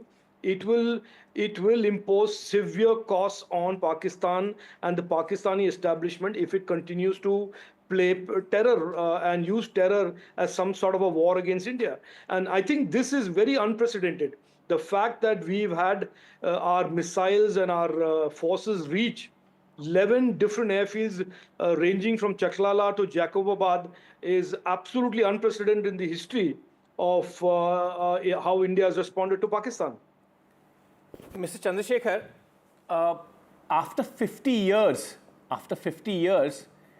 in response to asymmetric warfare for the first time, since last 3 decades we have been facing this problem from Pakistan, India has hit the heart of Pakistan and heart of Pakistani army, that is Punjab.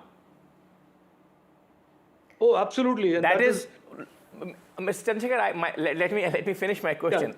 Yeah, let me finish my question. My question is that despite that, Pakistanis, obviously they had to demonstrate to their public, tried to hit back at India.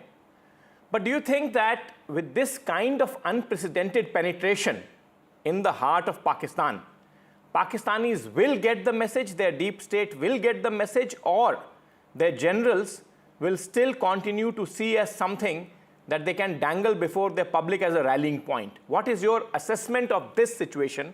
Unprecedented action by India, the reaction of the Pakistanis going forward, not now, that has happened, not now. Going forward, what is your assessment of Pakistani reaction?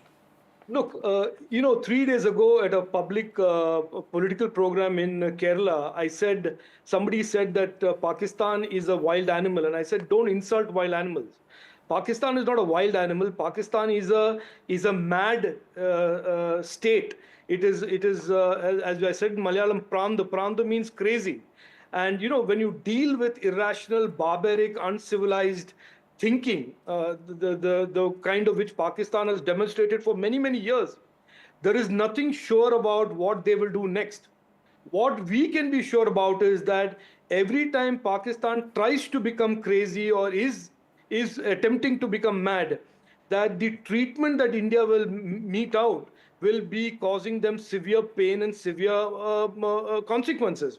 And that is what our government has done. Look, Nikunj, you are an experienced person in this. The capabilities that India has demonstrated this time around in air defense and in offense is something that is unprecedented in the history of Indian military, evolution and growth. And that we can reach right into the heart of Pakistan and do so without being thwarted or without being deterred is a capability that India has developed over the last decade. And it is absolutely serious. And as the Prime Minister has always said, this type of capability is not for demonstration on our shelves. It is every time the specter of terrorism is put up by Pakistan, Pakistan has learned this time around, there will be pain, there will be consequences that they will have to face. And I think that is the message. In terms of trusting Pakistan, nobody on the planet, not even the Pakistanis, trust the Pakistan state. So there is no question of the Indians trusting the Pakistanis. That's, I think, very well put, that nobody trusts Pakistan on the global arena. Let me ask you another follow-up question to that. Quite clearly, Mr. Chandrasekhar, India has penetrated the defenses, the air defenses of Pakistan. Look, in last half a decade, China has been trying to build both the aerial as well as the naval defenses of Pakistan. Remember, that is a capability that United States was always coy in giving them, but Chinese have been very liberal in giving them. So they have been trying to build those defenses, and India has demonstrated without any doubt that irrespective of those defenses, we will hit them where it hurts them the most. So again, I ask you, do you think that that message will have some moving impact in the brains, in the minds of the Pakistani generals? Forget about the civilian establishment, they are hardly a player in this game. Look, I think, look, Nico, I'm not a psychologist, and I certainly don't know how to diagnose madness in mad people. It is not a specialty that I'm capable of. There are mad people there. There are mad generals there. There are people, and this is a history of Pakistan. You had Musharraf, who was mad, who had a madness moment in Kargil. You have the General Munir, who's certainly, walking the traditions of mad generals, megalomaniacs. And so to ask anybody today to predict what their thinking is and what their behavior is going to be is asking for the impossible. But what we can certainly predict, what we can certainly assume is that the Pakistani generals, even the maddest of them, have understood that in the terms of capability, India today is at a very different level, and they can buy, they can steal, they can do whatever they want with Chinese technology. But what India has developed in terms of technological, offensive and defensive capability, imaging, sensor, is absolutely unprecedented. And Pakistan will have to play a big, long effort in trying to come anywhere close to this kind of capability. And as India continues to build its capability, it will be a losing battle for Pakistan. So if there are sane generals, they will understand. But there are, unfortunately, in Pakistan, a lot of madmen who also happen to be wearing uniforms. So it's very, very difficult to predict. Right, sir, my last question to you, and this is with regards to something which very, very unfortunately happened yesterday. Vikram Misri, the Foreign Secretary, was trolled relentlessly, and he had to go private on X. Of course, the IAS and IPS officers associations have condemned it. But, you know, the madness that we saw on social media in particular, there is a situation right now where you have Shashi Tharoor, Salman Khurshid, several Congress leaders coming out in his support, saying that this is preposterous. What are your thoughts? No, look, Vikram Misri is an absolutely gentleman. He's a patriot. I know him reasonably well. He's an absolutely top-class bureaucrat and public servant. And I think the efforts yesterday of trying to intimidate him and undermine him on social media are absolutely shameful. This is a government that is working 24/7 to protect the interests of India and protect the interests of every Indian citizen. They have conducted Operation Sindur in an absolutely meticulous manner and delivered justice to 27 families. And therefore, I would urge people to get off this, trolling, and really be supportive, be united with the government of India, with the men and women in uniform, because we have a common enemy, and that is Pakistan. We have a common threat, which is terrorism. and united we can prevail and demolish this. And that is certainly what our anger and our frustration should be focused at, not on our own people, and certainly not on distinguished public servants like Vikram Misri. United we prevail is the message coming from the Kerala BJP chief, Mr. Rajiv Chandrasekhar. Thank you very much for joining NDTV this morning. And now we are moving on to the ground reports, because India is waking up after one full night of near peace. There is normalcy which is happening everywhere. So, you know, it's happy faces and lovely breakfast happening in several parts, several districts along the LOC and international border. He has a special report by Gurpreet Chinna, who spoke to morning walkers in Firospur. We have seen, as a precaution, in all the border areas of Punjab, they have already extended 1 day more holiday for the children, because they don't want to take any chance, because today there is a very crucial meeting which is going to happen on these issues. But right now we are in Firospur. We have seen here life is total calm, life is total normal. The people have already restored their works also, their routine works they have already started. Some of the people, we are reporting from one of the park from Firospur. We can see, ma'am, there is no restriction, nothing. The life is normal. Life is all normal over here. 2 to 3 days back it was quite scary, but आज से बच्चों के school भी शुरू हो गए हैं. अभी कल से शुरू हो जाएंगे, आज तो अभी स्कूल बंद ही हैं. पर मार्केट्स में सब लोगों ने अपना काम शुरू कर दिया है. हॉस्पिटल सारे पूरे चल रहे हैं. And everything is fine. We are quite at peace. जंग आपा जीत गया. जय जवान जय किसान. आप डॉक्टर हो तो आपने हॉस्पिटल जाना आना शुरू कर दिया, क्योंकि आप भी बंद ही नहीं किया था. हमने कभी बंद ही नहीं किया था. हम ब्लैकआउट के टाइम भी काम कर रहे थे. लेकिन अभी कह रहे हैं कि ब्लैकआउट वॉलंटरी है, कोई रिस्ट्रिक्शन नहीं है. फिरोजपुर में ब्लैकआउट का पूरा पालन हो रहा है. तो आप भी देख रहे हैं, मॉर्निंग वॉक कर रहे हैं यहाँ पे, कुछ लोग जिम जा रहे हैं, तो पूरा नॉर्मल हो गया सब. पहले तो काफ़ी सिचुएशन काफ़ी पैनिक थी, लेकिन आज की डेट में जैसे कल से बच्चों के स्कूल खुल जाएंगे तो रूटीन सब लोग अपनी रूटीन लाइफ में वापस आ रहे हैं. तो 2 दिन पहले देखा है कि ड्रोन मूवमेंट्स होती है, उसके बाद यहाँ से बहुत रिपोर्ट्स आती हैं. हमने लगातार कई विलेज जो बॉर्डर के गांव हैं वहाँ भी गए हैं, लोग वापस आना शुरू हो गए. यहाँ से भी कई लोग चले गए थे, सब वापस आ रहे हैं. सब धीरे धीरे कर सभी वापस आ रहे हैं. जैसे फिरोजपुर के गांव में ड्रोन अटैक हुआ था, वहाँ पर 3 बंदे जो थे वो सीरियस कंडीशन में थे, जो एक की तो डेथ हो गई थी.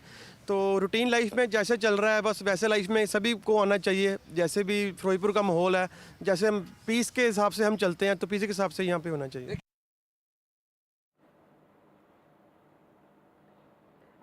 And reports are coming in from across the country. Nazir Masoodi is joining us from Poonch. Nazir, you know, you got us the first exclusive with Jammu and Kashmir Chief Minister Omar Abdullah. This was the first time he spoke after the success of Operation Sindur. But overall, what are you seeing in that crucial border district? I mean, just as other cities, we saw that also faced the brunt, and there were sirens and explosions, but it appears certainly all's well this morning. Well, I'm at Surenkot, and this was the place which was first victim of the Pakistani shelling when civilian areas were hit. And from here, it is 45 minutes or 1 hour drive to Poonch city. And when I'll show you at exactly amount of destruction which has been caused to the civilian homes, shops, religious places by Pakistani shelling. Good news is this was the first night of calm, night of relative peace. After 3 weeks of first small arms firing, then heavy artillery use, which actually people place like here in Poonch, they bore the brunt. So many people have been killed, lives have been destroyed, people have lost limbs.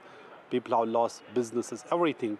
So finally, there's some light at the end of the tunnel after ceasefire understanding. People are heaving sigh of relief. And this district, Poonch, was the worst hit and where we had maximum civilian casualties. Nazir, I would request you to just show around where you are. Of course, you are very close to the line of control, as you said. Just show around, you know, so that the people in the rest of the country can get a sense of the normalcy that is returning now. I mean, of course, it's not all very normal, and it will all also not become very normal very, very quickly. It will take time, and certainly take much longer for people's wounds to heal than the wounds on the property and establishments. But just try and show around, if you can, as much as possible as to how much the quiet is prevailing or what is the latest situation there where you are. Well, it's almost normal today, and Chief Minister Umar Abdullah is reaching here to Poonch today to visit the places where there have been destruction. But clearly, we have seen first time people coming out from their homes without fear. People coming out, and schools will be opened across Jammu and Kashmir from tomorrow.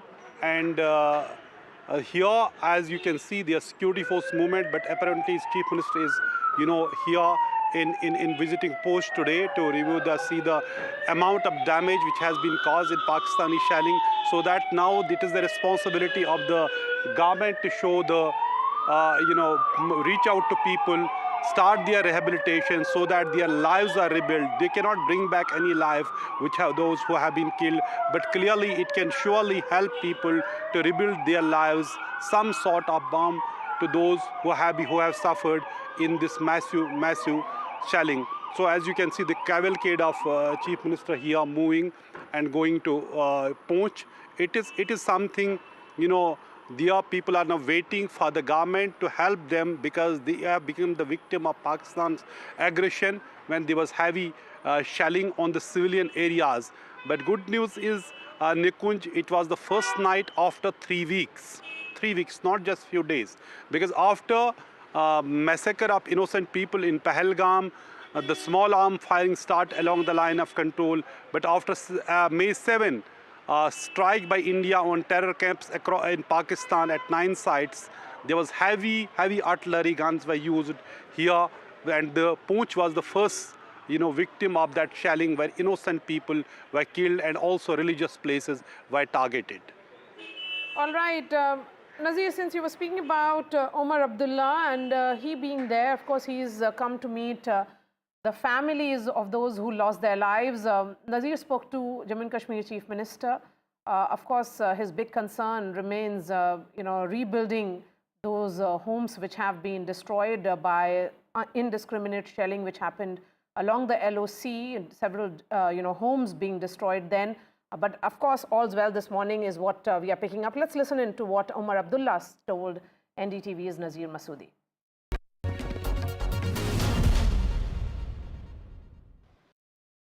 This is your first interview after Pahalgam massacre. So where are we now after that incident and what we saw on the borders and here over the last 4-5 days? Where are we? We are in a place where we didn't expect to be. We are in a place where there has been bloodshed, suffering, turmoil, upheaval. We are in a place where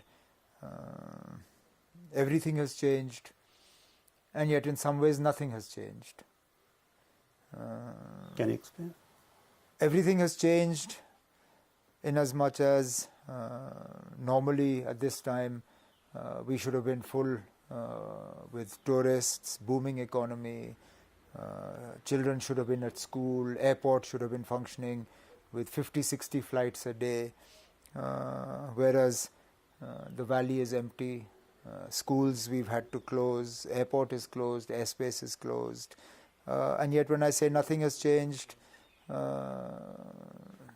Pakistan has, by design, unfortunately again managed to internationalize the question of Jammu and Kashmir. The ceasefire, which until the last few days had held in spite of whatever other difficulties exist in the relations between India and Pakistan. Today that ceasefire has been in tatters. We await to see what happens tonight. So that's why I say so much has changed. And then in some ways, so little has changed. But the fact is, there's a larger question is that when that massacre happened, it changed everything when it comes to the situation in Jammu and Kashmir. Till that time, we're saying militancy, separatism, everything is a thing of past. Well, it changed once and for all, once again, the perception of Jammu and Kashmir, and it changed it for the worse. Jammu and Kashmir was a place where, like you said, tourism was bustling, and it wasn't just sort of tourism in terms of numbers. It was also tourism in terms of value. You are seeing high-spending tourists who did not mind spending even up to ₹1,00,000 a night for a hotel room. Today, that part of our economy lies in tatters. Those who were actively engaged by hotels, restaurants, shops, they are sort of in the process of being disengaged. Then coupled with that, people had taken loans to buy taxis, to buy deluxe buses, to convert rooms into homestay, to convert smaller houses into guest houses or hotels.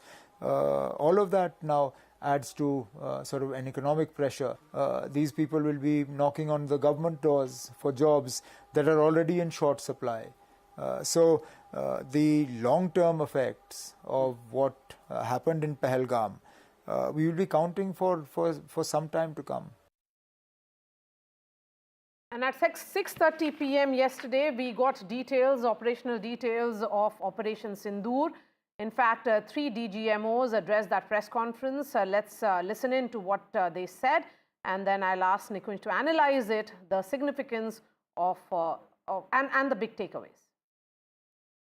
Decision was taken to strike where it would hurt, and towards that in a swift, coordinated, calibrated attack, we struck his air bases, command centers, military infrastructure, air defense systems across the entire Western Front. The bases we struck include Chaklala, Rafiki, and mind you, Chaklala is Islamabad, Rahim Yar Khan, Sakar, sending a clear message that aggression will not be tolerated. Forces remained forward deployed in the Northern Arabian Sea in a decisive and deterrent posture with full readiness and capacity to strike select targets at sea and on land, including Karachi at time of our choosing. The forward deployment of the Indian Navy compelled Pakistani naval and air units to be in a defensive posture, mostly inside harbors or very close to the coast, which we monitored continuously. I have no doubt in my mind that we achieved total surprise, and those strikes across those 9 terror hubs left more than 100 terrorists killed, including high-value targets such as Yusuf Azhar, Abdul Malik Rauf, and Mudassir Ahmed, that were involved in the hijack of IC-814 and the Pulwama blast. There was also a term of reference and our own binding, self-imposed restriction to target only terrorists and thus prevent collateral damage. There were 9 camps that you are now all familiar with, which were confirmed by our various intelligence agencies to be inhabited. Some of these were in PoJK, while there were others that were located in the Punjab province in Pakistan. So the tri-service synergy evident in that press conference, and something that they spoke about also elaborately, it is certainly a proof of India's growing joint warfare capability. Nikunj, how should that press conference be read? Of course, extremely professional in nature, complete devoid of any kind of celebratory tone. Well, yes, completely devoid of any kind of chest thumping and celebratory tone. Absolutely correctly put, Maria. My sense is that there was a lot of misinformation warfare that the Pakistanis had unleashed. And my sense is, like the duty-bound armed forces of a nation that is otherwise commanded by a civilian authority, and armed forces act on the directions of that civilian authority, the military planners and the military chiefs decided that their version or the version that the nation wants to hear as to what happened should go out in a credible manner, in a credible fashion by the military, active military commanders who actually planned this strike and carried out eventually this strike. And that is why that press conference, shying short of operational details as they are expected to, making it completely professional and clarifying on the official directions where they say that it was self-imposed restriction that we followed, and we that only the terrorists will be hit, only the terror targets and camps would be targeted, and only the terror masterminds would be penalized in this strike.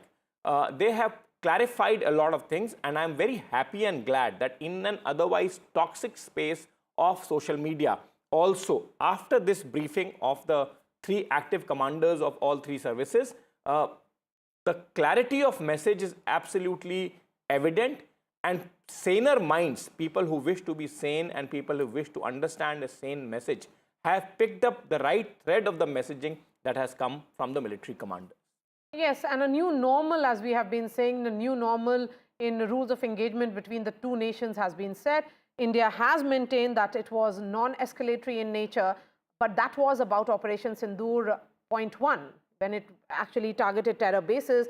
When it was forced, then it went ahead and retaliated and went right inside Pakistan again and targeting military air bases, military bases and air bases inside Pakistan. We have Aishwarya joining us as well now. Aishwarya, the DGMO talks will happen roughly around 12 noon. That becomes crucial because, but when we say it's a hotline conversation will happen, what should we be expecting and what is the protocol that's followed?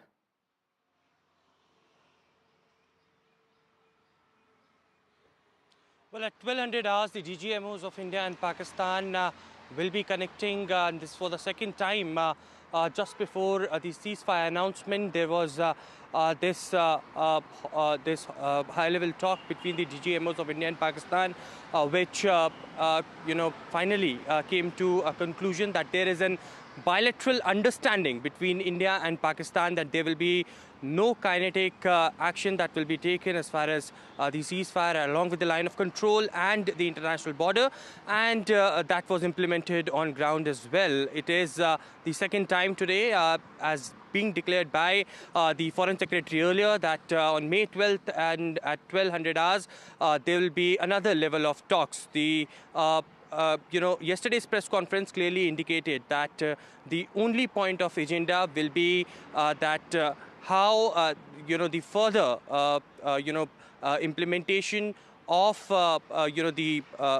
the decision and the understanding that has been taken would be implemented, and that will be discussed. No other things will be discussed. That's been very clear on the Indian Indian part, and the earlier decisions that were taken by the government of India that will continue to go on. Few things very important that has been said yesterday as well, that it is the Chief of Army Staff who had given full authority to Indian Army that any misadventures of Pakistan will be responded accordingly, and also the role of Indian Navy came into light for the very first time since Operation Sindur began, and all the evidences, visual evidences that were showcased to the world yesterday by after the press conference, that had very categorically cleared the picture that how Indian Army was there to just target the Pakistani terror infrastructures, and they have demolished it with huge success. The last line that the commander stated yesterday in the press conference, that justice is delivered. Well, Aishwarya, yes, that's absolutely correct that you have put out for viewers that only the operational details will be discussed in the DGMO talks, and that's for that very purpose that hotline was established, and that hotline continues. The Director General Military Operations discuss all the operational matters. In this, quite clearly, the Indians will also take up the minor ceasefire violations that were purportedly reported from various places yesterday night, although Army in an official statement has said that it was a night of calm after a very long period of hot LC. Thank you very much, Aishwarya, there, reporting from outside the Prime Minister's residence. Air Chief Marshal Khosla joins us now, and I can take that same question to you, Air Marshal.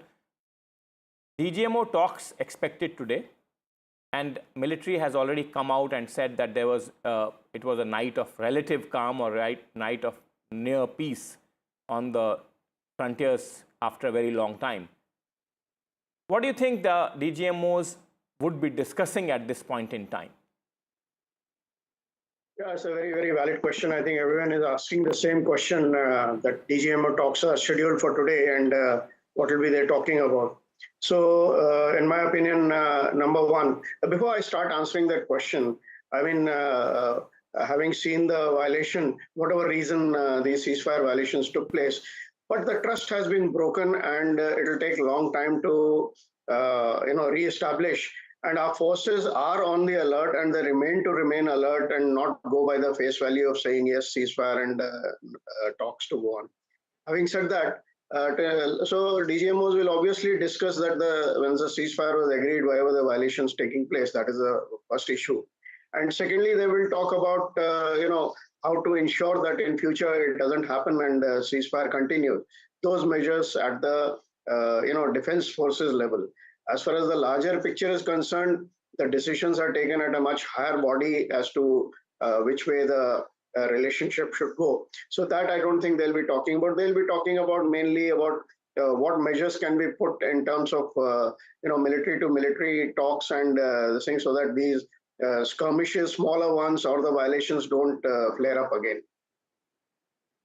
Do you think that that hotline can ensure that, Marshal, that if the message is conveyed unequivocally that the maintenance of peace on the frontiers is the primary responsibility or the expectation at this point in time from the Pakistani side, do you think that message can be drilled home to Pakistanis and we can expect a relative calm to continue? Absolutely. That I think DGMO will, in no certain uncertain terms will convey that this is a must and we are watching and we are alert and this needs to stop. I mean, you cannot afford to say something and do something else. So that I think message will go absolutely clear in my mind. Also, Marshal Khosla, one more question to you before I let you go, in the sense that you are a Air Force man. What you have seen through the operation, the Pakistani response, and the Indian counter reaction. See, there are three phases. First, India struck, then Pakistanis tried to react, and then India repelled those attacks and struck back harder. As your colleagues, actually at least your former colleagues yesterday said, at some of the most prominent air bases in Pakistan, like Rahim Yar Khan, which looks like out of action right now. Can you explain to our viewers in the common man's language, Marshal, as to what exactly happened post India struck during the Op Sindur? Can you explain to it, elaborate upon it? I will explain in the sense like, I look at it in three verticals, what all Indian forces have done. And not only Air Force, I mean, all the three forces together.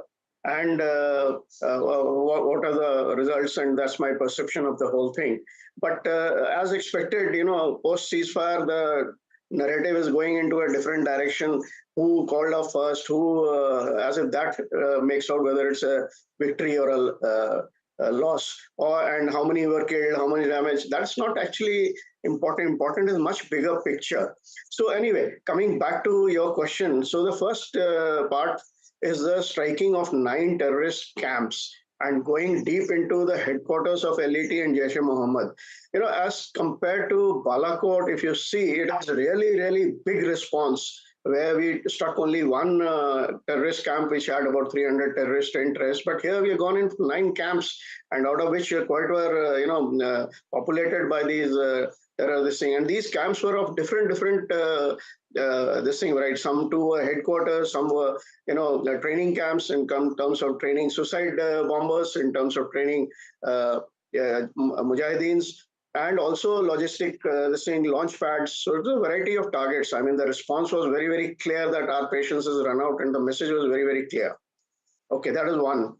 The second vertical which I talk about is, Indian forces, they showed, or the India, I say country as a country, we showed a big restraint as far as no collateral damage, no military targets initially, and no civilian casualties, no targeting of any infrastructure except for terrorist camps. But Pakistan, when it started showing its color, then also we showed quite a bit of maturity in terms of not fully escalating and exercising, but responding in an equal or maybe slightly more to show our resolve. Okay, now the third part is again very, very important. You know, when the things were getting too much, this last phase of attack, which the three DGMO, DGNO, DG Aerops briefed about the damage done on various airfields, I think that was very, very important. If you notice, two things. One is variety of airfields were attacked. It's not only one or two or three. The message was very clear that we can go into all your infrastructure all over your country, wherever it is, number one. Number two, nobody has spoken about the type of targets. If you see, you know, somewhere the runway was hit, a big crater was created, somewhere the hangars were hit, the hangar was destroyed, somewhere the command and control centers were hit, somewhere the radar units were hit, somewhere the surface-to-air missiles were hit. So the variety of targets, what it indicated was that we have the capability of hitting you everywhere. We have the capability of hitting every type of your military infrastructure. And this is just a sample which we have shown you. And second message which went was that we have the resolve to do it if you continue on this path. I think this third part which I covered was very, very important in making Pakistan come to a conclusion. Yes, I think we need to stop. Resolve to show that we can hit you where we wish to, says former Air Vice Chief Mr. Khosla, Air Vice Marshal Khosla. Thank you very much for joining NDTV and putting it out in perspective for our viewers in a very eloquent fashion. Thank you very much.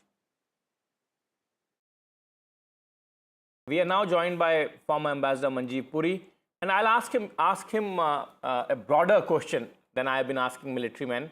My question to you, Ambassador, is I tried to ask that question to Mr. Rajiv Chandrasekhar, who joined us earlier, but obviously, his response has limitations. Let me ask you the same question, repeat the question for you. The Pakistanis have been hit in the heart of Punjab, their jugular, in the heart of Pakistan, almost after 5 decades by India. Do you think that this message will dawn upon the generals there that this is a war which certainly will go up the escalatory ladders even after they have discounted all the support from China and they have factored in all the wherewithal that Chinese have given them? Do you think that this will deter them from future stunning attacks like Pahalgam or no? What is your sense, Ambassador? Nikunj, thank you very much. And for saying that I may have an advantage over Sri Rajiv Chandrasekhar. I mean, I really like that for somebody at his level and me, a retired diplomat. Look, Nikhan, let us understand that the Pakistani army has developed the Pakistani state in a certain manner where terrorism is a state policy. The fact that you are able to hit them is something which they realize. They perhaps may not have thought it would be that strong, but certainly they have realized. But to expect that it would deter them and change their posture, etc., I don't think so. You have mentioned the Chinese. Let's add the United States to this. They are, in a sense, a big client state. That's something we should also understand quite clearly. And they play a useful role for them, no matter if some people think that the role is diminishing, etc., etc. Therefore, I don't think in the long term, but at the short term, they had little choice but to sue for peace. These hits, especially in the areas around Rawalpindi, Punjab, etc., that you said, certainly they can't be things that they can just look away, shrug their shoulders and move. It has shown our abilities, the fact that we can reach out deep, not just in the PoK areas, etc. There is no doubt that they know what this message is. But I must also tell you, they are quite a hardened military, professional, quite capable, and they spend a lot of money developing themselves, acquiring armaments, etc. But because they have developed themselves in a certain manner, this will go on. Of course, of course, they will certainly take home the message that this is not the India that they were used to. This is a strong India. This is an India which has gone places. And this is an India which is really not just that you can go and do what you want. You get hit and you get punished and you get what you call in Hindi, muh tod jawab. Then essentially what you are saying is that since they are trained, hardened military professionals, which I have been, discussing for some time now, hit or hits is not going to completely deter them. Then quite clearly, Ambassador, you think that a larger diplomatic offensive, a larger global diplomatic offensive, which is continuously mounted against the Pakistani state for sponsoring terror, is the need of the hour, coupled with such strike whenever they cross the red line. Would you agree with that? Yeah, absolutely. You are absolutely right. Look, we've been mounting this effort for a long time. But, we need to understand, as I said, they are a kind of client state. We are a country of consequence in the world. We are a country that matters to the world. The world is interested in us. The fact that we are the fourth biggest economy makes us a country of great interest, even to their backers. And this includes China. Having said all this, as I said, as a client state, they play a different kind of more, let me say, utilitarian role in a certain sense. We have to continue our efforts. But, the thing is, frankly, all these efforts are very important, and you need to get the big world, especially the Western world, to internalize the fact that Pakistan is a state where state sponsorship of terrorism is a state policy. And that it isn't just by accident that in 9/11 they had people involved and they've done things vis-a-vis India which are known, but that this is an ingrained policy. Now, changes. Nikunj, this is a very difficult kind of thing. The Pakistan army has had the country now for almost 75 years, and they've internalized a kind of concept. And for them to stay alive and be relevant in their people, this business of enemy becomes extremely important. And so fomenting trouble, India is certainly the only institutional arrangement, the only country with which they can play this particular card, and they do it. Now, to expect this to change, I hope so, but to me it would appear a generational kind of thing. Let's look at the current thing. Without any doubt, Imran Khan is perhaps the most popular leader in Pakistan, and yet where is he in jail? This is the nature of that society, far from democratizing. It went the exact opposite way, in which, in my opinion, hardly any country in the world has done.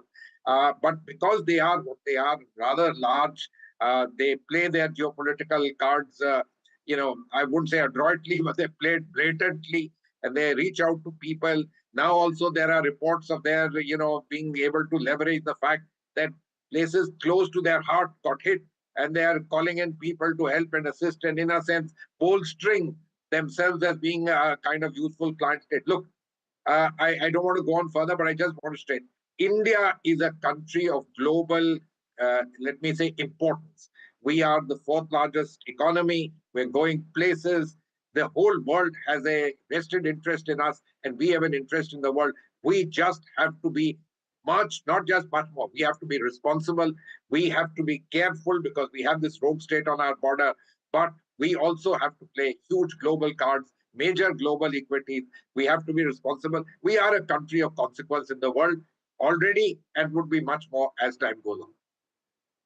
And therefore, mounting that persistent and continuous diplomatic offensive against Pakistan peacefully, in a peaceful manner, would you think, Ambassador, would be our best bet without aggravating further tensions in this region, which is in any case volatile? Look, tit for tat, not only that, I like that thing, Gola versus Kohli. That should be very clear because, these things have, let me say, first instance deterrence. That's important. This message also goes to their major backers, and others realize that, look, you can't trifle with India. That won't be extra. But will we deter it? No. We have to continuously mount this pressure. Look, the pressure got hugely ratcheted up on them after 9/11, which had nothing to do with us. But the fact is that it hasn't deterred. We will have to keep up this pressure. But my understanding is, as the world sees much greater, let me say, utility, benefits, etc., sees a vested interest for themselves, in the growth and development of India and India as a major player in the world.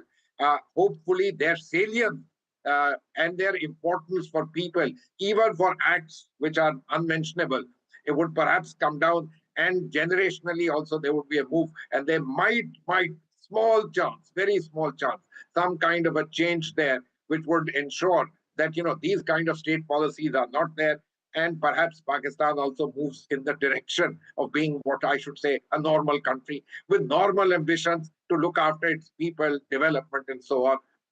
Seems very unlikely, but anyway, the hope should run eternal. The hope should run, says Ambassador Manjeev Puri. And Ambassador, thank you very much for joining NDTV and explaining in great detail for our viewers this morning. Thank you very much. That is coming in now. Tri-services chiefs are at Prime Minister's residence.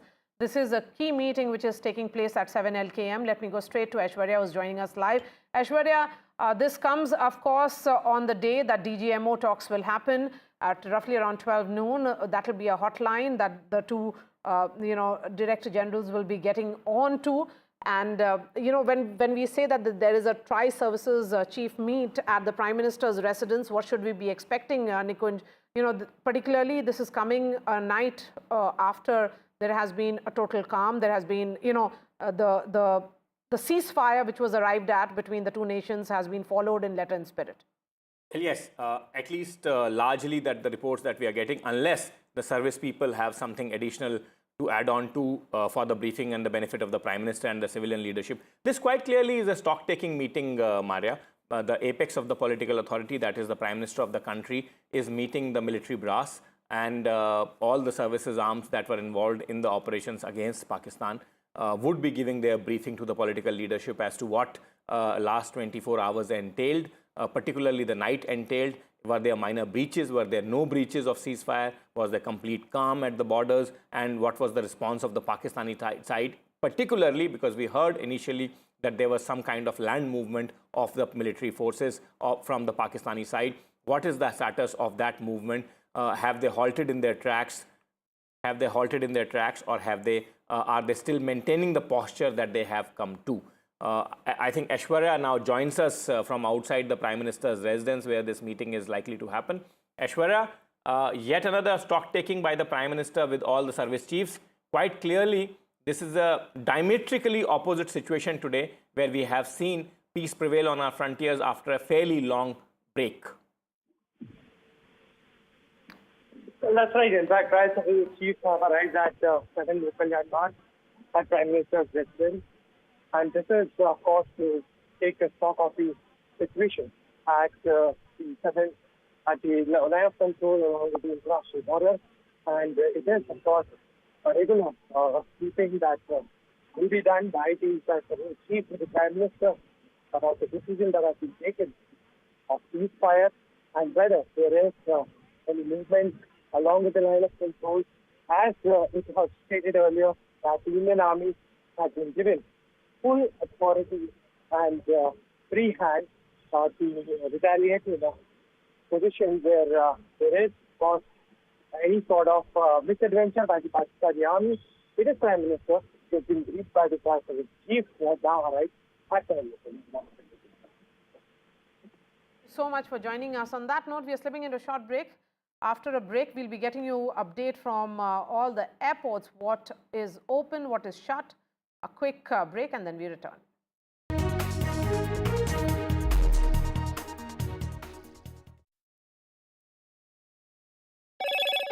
Hello, Moto. Motorola, India's leading AI smartphone brand.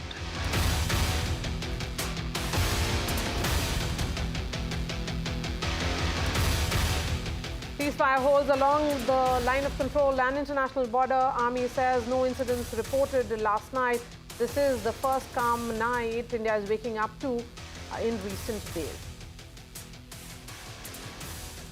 DGMO talks between India and Pakistan will happen at roughly 12 noon. Top military level talks will happen on the hotline. Prime Minister Narendra Modi is being briefed by Tri-Services. support grows. Foretold Foreign Secretary Vikram Misri, IAS and IPS Officers Association come out in his support. Pakistan trollers targeted the veteran diplomat. And big jump for markets. Sensex zooms over 2,000 points. Investors cheer US, India, Pakistan ceasefire and US-China trade deal.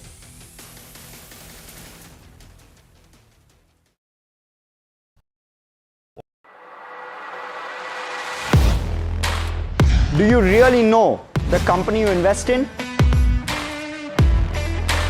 What is the real picture behind presentations and claims? Is the outlook as rosy as the company claims? Know Your Company, powered by NDTV Profit Research, shines a light on the biggest stock market movers.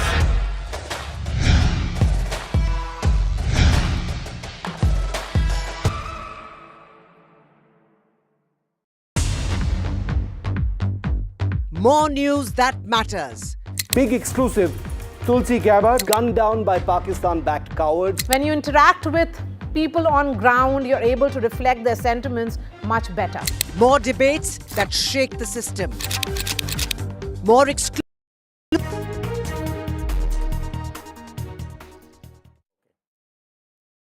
32 airports shut as precautionary measure. Remember, that was announced hours after Operation Sindur on 7th, and that diktat actually continues. Airlines have issued advisory to the passengers, and this closure will continue till May 15th. Tanushka is joining us live. Is there a thought of a revisit, Tanushka, here? Because India is waking up to near normalcy across the country. Tanushka, if you heard me, my question is there a possibility of a rethink by the Civil Aviation Ministry on this advisory and the diktat which was issued to various airports that they have to be shut? And these are airports, ladies and gentlemen, in Punjab, Rajasthan, Gujarat, and of course in Jammu and Kashmir. These are states, remember, which were disturbed particularly because of their long border along the international border, which is with Pakistan and the line of control. Tanushka, if you heard me. Yes, I did. So yes, there is a rethink that is currently underway. We do understand that, still we haven't heard from the Ministry of Civil Aviation. So as of yet, these 32 airports that have been temporarily shut continue to remain so for civil flight operations until May 15th. However, with the ceasefire agreement, there may be a rethink with respect to this decision, whether or not, these airports are to reopen and resume with civil flight operations is something that is being, discussed upon as we speak. And we do understand as of yet, however, even with Chief Minister of Jammu and Kashmir, Omar Abdullah, even he took to social media platform X urging the Civil Aviation Ministry and the DGCA to reopen these airports, namely to name a few of Jammu, Amritsar, Leh, Srinagar, Chandigarh, then there is Jaisalmer, Jodhpur as well, of these 32 airports. And we do understand that he has also asked for these flights to resume operations. So we're of course awaiting a response from the Aviation Ministry as regards these 32 airports. At the metro cities such as that of Delhi, Mumbai, Pune, Chennai, Hyderabad, Bengaluru, these airports have been functioning at normal. On a daily basis, these airports have been putting out advisories and updates that their operations are continuing smoothly. Tanushka, another point I would like to ask you is that the situation is dynamic, and of course a large number of these 32 airports are in the frontier zones, but some of them are also in the rear. Can the government now calibrate this and in a recalibrated strategy start to open airports in phased manner? Is that a possibility that you think that the Civil Aviation Ministry would be considering currently?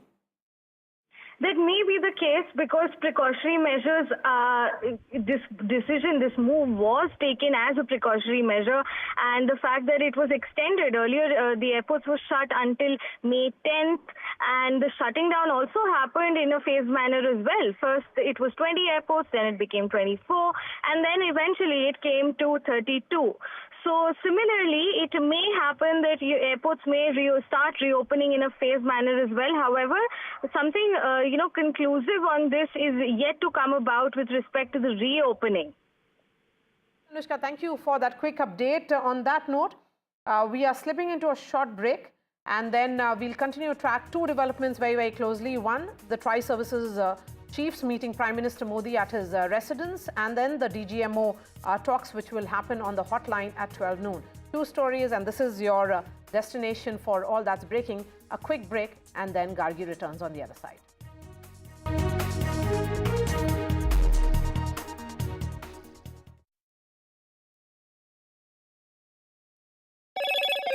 Hello, Moto. Motorola, India's leading AI smartphone brand.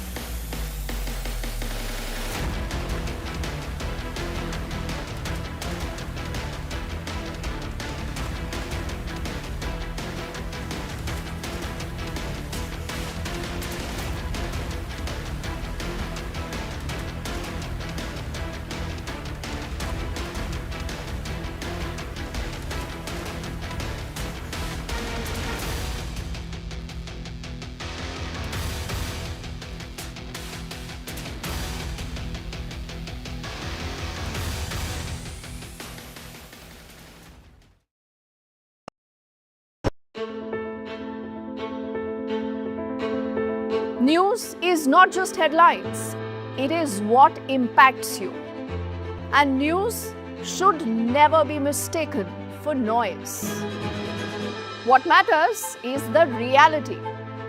Accurate, in-depth, and with the right perspective.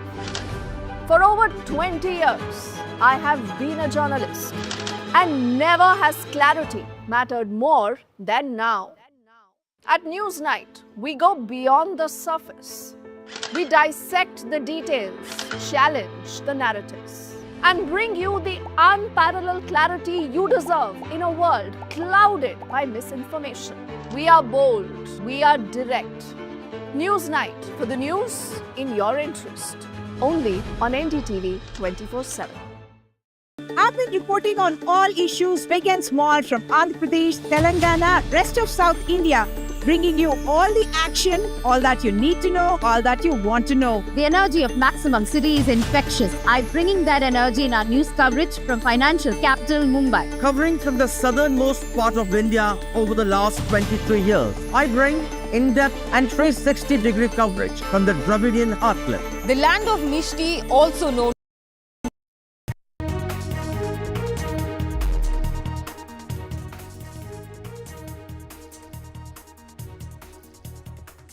Hello and welcome. You're watching NDTV. I'm Gargi Rawat. Coming up ahead, all the top developments. It's been a night of calm along the international border as well as the LOC key meeting taking place at the Prime Minister's residence. All that and more up ahead. Let's take a look at the headlines.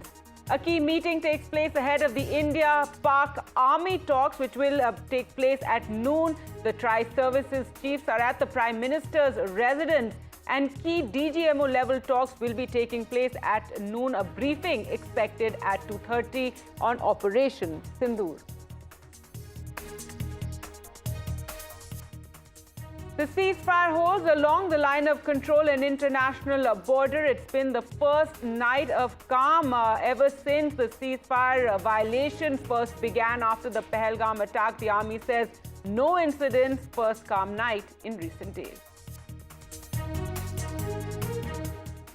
And support grows for the trolled Foreign Secretary Vikram Misri and Rajiv Chandrasekhar. The BJP chief of Kerala says absolutely shameful to undermine the Foreign Secretary in this manner. Some good news on the markets front. The Sensex zooms over 2,100 points this morning. Investors cheer the India and Pakistan ceasefire as well as the US-China trade deal.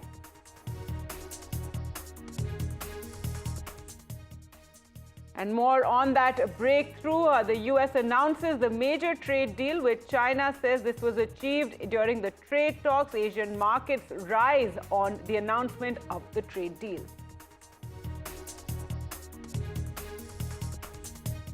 US President Donald Trump demands Ukraine-Russia talks. Zelensky offers to meet Putin in Turkey this week. So more developments on that front, and the two leaders could meet in Turkey.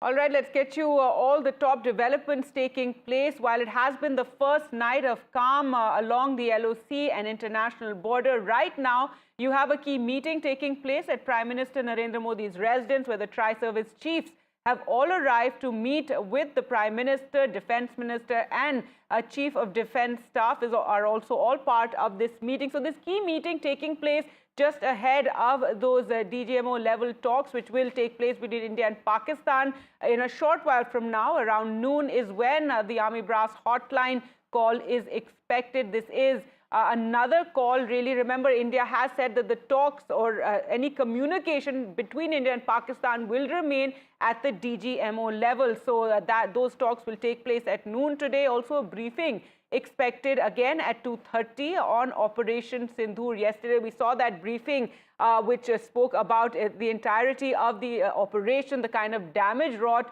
in Pakistan, how deep India went into Pakistan, how army bases there were destroyed, how India even managed to cause damage in Rawalpindi. So another briefing is expected at 2:30. As we said, the good news has been that last night remained largely peaceful across Jammu and Kashmir and other areas along the international border. Well, we'll be going across to our reporters for more on this story, and currently this high-level meeting taking place. Remember, the Prime Minister has been holding a series of meetings ever since Operation Sindur began, even before that, which we have been bringing to you all those details. Well, let's go across to Aishwarya now, who joins us for more. And Aishwarya, so what can you tell us about the meeting taking place and this meeting coming just ahead of the India-Pakistan DGMO level talks?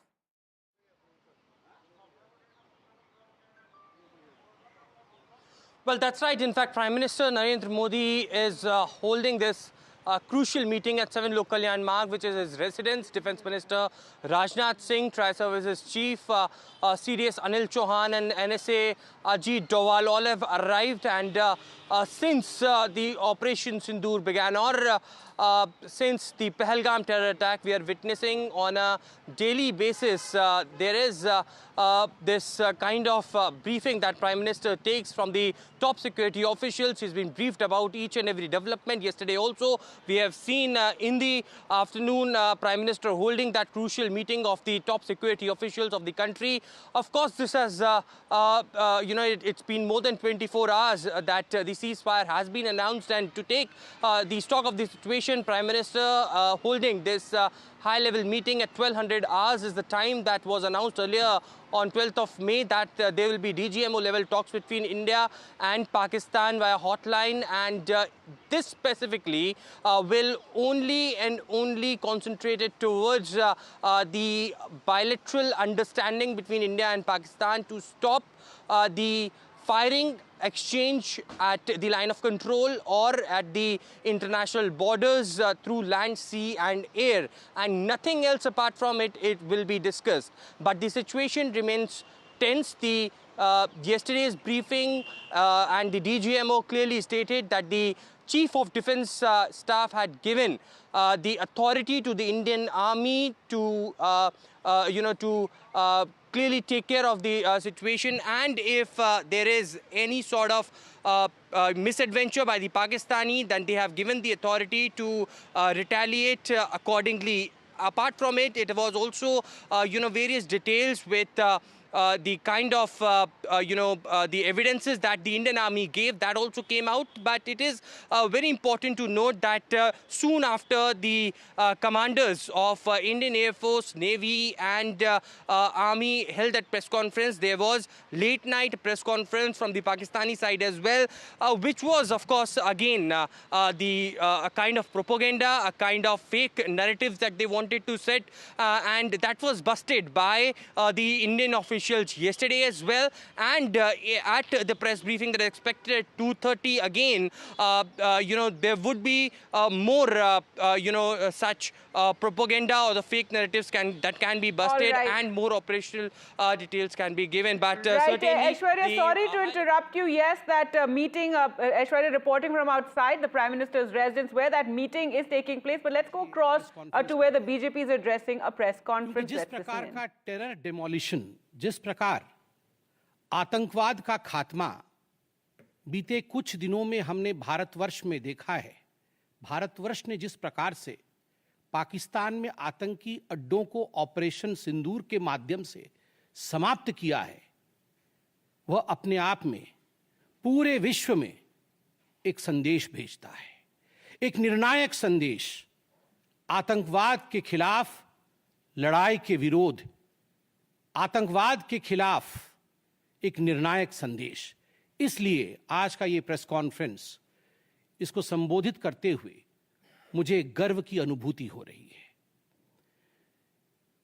अदम्य साहस का परिचय दिया है भारत की सेना ने, अदम्य साहस। आज भारतीय जनता पार्टी और हम सभी कार्यकर्ता, आज सारा भारत धन्यवाद करता है भारत की आर्मी का, भारत की सेना का, भारत की एयरफोर्स का, भारत की नेवी का और उन तमाम जाबाज सेनानियों का जिनके कारण आज ऑपरेशन सिंदूर सफल हुआ है। अगर सही मायने में देखा जाए तो ऑपरेशन सिंदूर और उसके विषय में पूरा हिंदुस्तान आज जानता है, क्योंकि कई प्रेस कॉन्फ्रेंसेस हुए। कल भी तीनों डीजीएमओ ने मिलकर के देश को संबोधित किया और तमाम तथ्य जो देश जानना चाहता था उसे उन्होंने हमारे समक्ष रखा। मगर मुझे लगता है कि एक आम नागरिक के भाषा में, बहुत साधारण भाषा में आज मैं आपको बताना चाहूंगा कि ये जो ऑपरेशन सिंदूर हुआ है, किस प्रकार से इससे हिंदुस्तान आतंकवाद के खिलाफ लड़ने में एक निर्णायक भूमिका हिंदुस्तान ने अदा किया है। आप सभी जानते हैं 22 तारीख का वो दिन, that unfortunate day on 22 of April, जब पहलगाम में 26 लोगों का नृशंस हत्या कर दिया गया था आतंकवादियों द्वारा। वह आतंकवादी जो पाकिस्तान से आए थे, वह आतंकवादी जो पाकिस्तान द्वारा प्रशिक्षित किए गए थे, आतंकवादियों द्वारा प्रशिक्षित किए गए थे। उनमें 25 भारतीय थे और एक नेपाली नागरिक था। प्रधानमंत्री श्री नरेंद्र मोदी उस समय विदेश दौरे में थे, सऊदी अरब में थे। प्रधानमंत्री नरेंद्र मोदी तुरंत भारत लौट के आते हैं और उन्होंने जनता की बात को सुना। जनता ने उस समय एक मांग रखी कि आतंकवाद के ऊपर हमला हो, हमें बदला लेना है पहलगाम के इस आतंकवादी हमले का।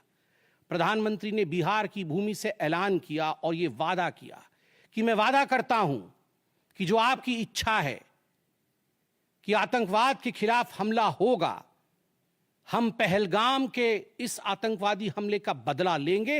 We will avenge the death of 26 people. प्रधानमंत्री ने कहा यह जो बदला होगा यह आतंकवादियों के कल्पना से बाहर का बदला होगा, और जो बदला हुआ वो आतंकवादियों के कल्पना के बाहर का बदला था।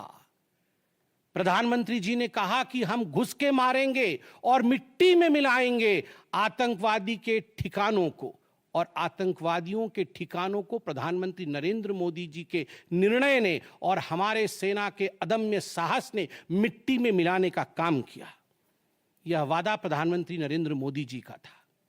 22 तारीख से 7 मई तक लगभग ये 14 दिन आप सभी ने देखा, पूरे भारतवर्ष में एक प्रकार से एक माहौल टेंशन का था, प्रेशर का था कि तुरंत निर्णय किया जाए, तुरंत एक्शन में आया जाए। बहुत सूझबूझ के साथ, सोच समझ करके, स्ट्रैटेजी के साथ। पाकिस्तान भी जानता था कि हमला होगा, एयर स्ट्राइक पहले हो चुका था, किस प्रकार सर्जिकल स्ट्राइक पहले हो चुकी थी। पाकिस्तान पूरी तरह जानता था कि इस बार भी छोड़ा नहीं जाएगा, मगर उसके बावजूद पाकिस्तान इतना दिमाग लगाने के पश्चात वह डेट नहीं जान पाया जिस दिन यह हमला होना था।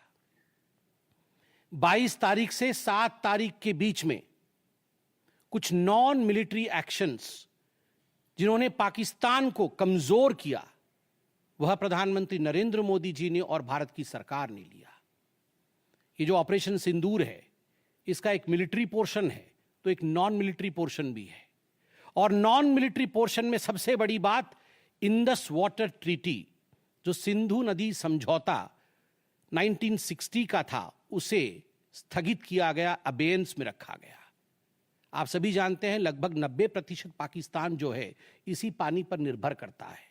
लगभग 80% उनका जो कृषि है इस पानी पर निर्भर करता है। इस पानी को यदि रोक दिया जाए तो पाकिस्तान की 1/4 जीडीपी गिर जाती है। इस पाकिस्तान को अगर इस पानी से वंचित रखा जाए तो पाकिस्तान के हालात वैसे होंगे कि उनकी जीडीपी लुढ़केगी, कृषि लुढ़केगा। केवल कृषि और जीडीपी नहीं, उनके पावर कट्स होंगे और इस प्रकार का माहौल पाकिस्तान में पैदा होगा कि पाकिस्तान एक फ्रजाइल स्टेट के रूप में, अभी भी फ्रजाइल है, और फ्रजाइल स्टेट के रूप में वो सामने आएगा। झेलम और चनाब अब संपूर्ण रूप से भारत सरकार के अधिकार में है, अधिकार क्षेत्र में है। और जिस प्रकार से यहां हम बांध बनाने की और रिवर को आगे बढ़ाने की बात कर रहे हैं, नए रिजर्वॉयर, इरिगेशन और हाइड्रो पावर से जम्मू कश्मीर, लद्दाख, पंजाब एवं हरियाणा, इन राज्यों को बहुत फायदा मिलने वाला है। ये कहा गया कि पानी और खून एक साथ नहीं बहेगा। मित्रों, जरा सोच के देखिए, 50 वर्षों तक जो संभव नहीं हुआ था, किसी भी युद्ध में यह संभव नहीं हुआ था कि इंडस वाटर ट्रीटी को रोक दिया जाए। जो संभव नहीं हुआ था वह असंभव काम संभव हुआ इस बार। अटारी वाघा बॉर्डर को भी रोक दिया गया।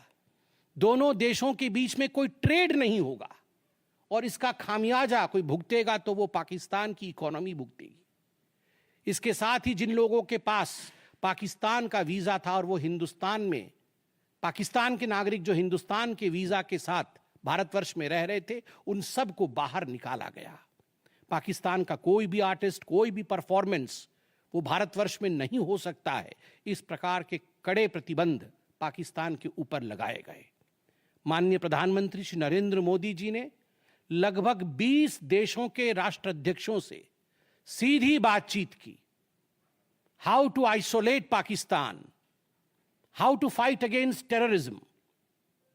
और सबसे बड़ी बात है, तमाम देशों ने भारत का समर्थन किया। सऊदी अरब, यूएई, यूएस, आप सोचिए इस्लामिक वर्ल्ड के बड़े देश हैं सऊदी अरब और यूएई, इन्होंने भारतवर्ष का पूर्णतः समर्थन किया।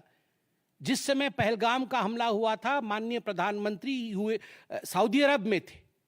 सऊदी अरब के अपने दौरे को जब वो छोड़ के आए, तब उनको वहां एश्योरेंस दिया गया कि आप जाइए, हम आपके साथ खड़े हैं, वी सपोर्ट यू, हम टेरर के खिलाफ आपके साथ कंधे से कंधा मिला के लड़ेंगे।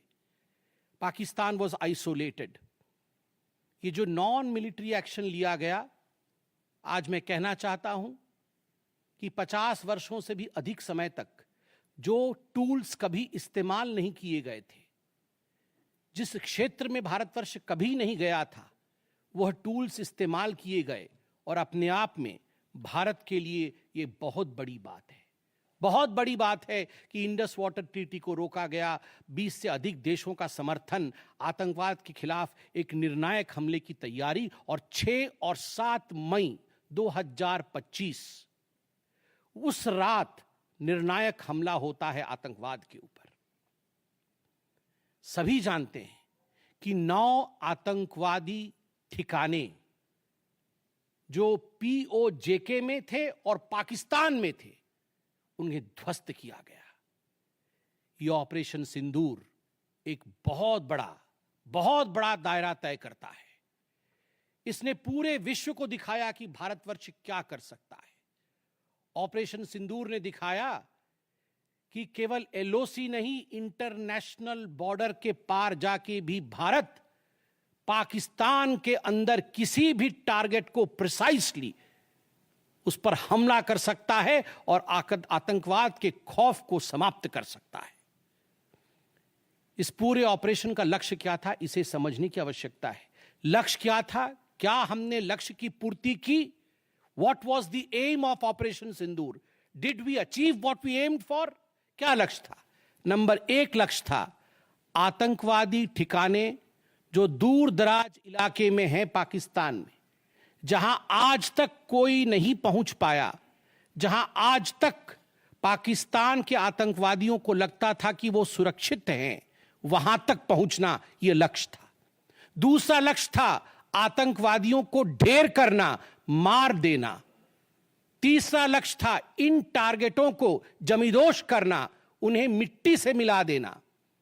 चौथा लक्ष्य था इस पूरे काम को करते हुए कोई भी सिविलियन, उसके ऊपर किसी प्रकार से कोई इंजुरी नहीं होना।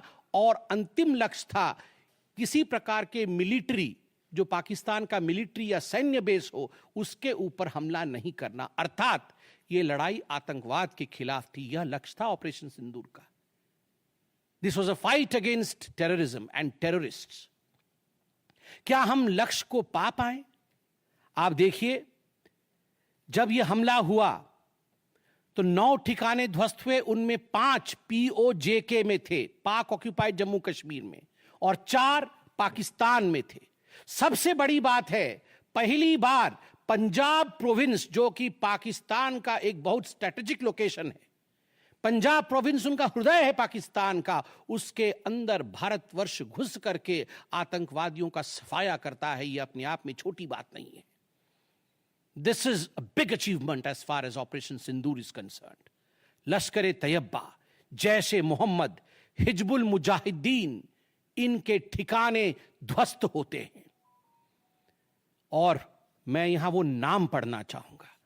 ये जो 9 नाम है, 9 आतंकवादी ठिकाने, मैं आज देश से अपील करना चाहूंगा, तमाम भारतीयों से अपील करना चाहूंगा कि ये नाम हमें स्मरण करना है।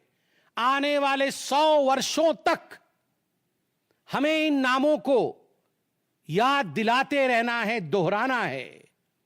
जब भी आतंकवाद सर उठाए तो हमें यह चित्र दिखाने हैं कि तुम्हारा क्या हश्र किया था ऑपरेशन सिंदूर ने, भारत की सेना ने, भारत की राजनीतिक इच्छा शक्ति ने और भारतीयों ने। इसलिए मैं नाम पढ़ना चाहूंगा। सवाई नाला कैंप मुजफ्फराबाद, जो PoJK में है, 30 किलोमीटर दूर है LOC से, उसे ठिकाना लगाया गया। लश्कर-ए-तैयबा का ट्रेनिंग सेंटर था। 20 अक्टूबर 2024 सोनमर्ग में और 24 अक्टूबर 2024 गुलमर्ग में जो आतंकी हमले हुए थे, उसमें यहां से आतंकवादी आए थे। और सबसे बड़ी बात, 22 अप्रैल 2025 को जो आतंकवादी आकर पहलगाम में हमारे नागरिकों को मार के गए थे, हमारी बहनों के माथे से जिन्होंने सिंदूर पोंछने का काम किया था, उनका प्रशिक्षण भी इसी केंद्र में हुआ था, सवाई नाला कैंप मुजफ्फराबाद। सैयदाना बिलाल कैंप मुजफ्फराबाद, ये जैसे मोहम्मद का ट्रेनिंग सेंटर था, ये दूसरा कैंप जो ध्वस्त हुआ। गुलपुर कैंप कोटली, ये LOC से 30 किलोमीटर दूर था, लश्कर-ए-तैयबा का बेस था। और 20 अप्रैल 2023 को पुंछ में, 9 जून 2024 को जो तीर्थ यात्री को बस में हमला करके मारने का काम किया था। आतंकवादी यहां गुलपुर कैंप से आए थे जो कोटली में है, उसे ध्वस्त किया गया। बरनाला कैंप बिरगढ़, बरनाला कैंप जो 9 किलोमीटर दूर है एलओसी से, उसे समाप्त किया गया। अब्बास कैंप कोटली जो 13 किलोमीटर दूर है एलओसी से, लश्कर-ए तैयबा का फिदाइन सेंटर है और 15 आतंकवादियों को एक साथ ट्रेन कर सकता है, उसे ध्वस्त करके गिराया गया। सरजाल कैंप सियालकोट अंतर्राष्ट्रीय सीमा से 6 किलोमीटर दूरी पर है, इंटरनेशनल बॉर्डर से।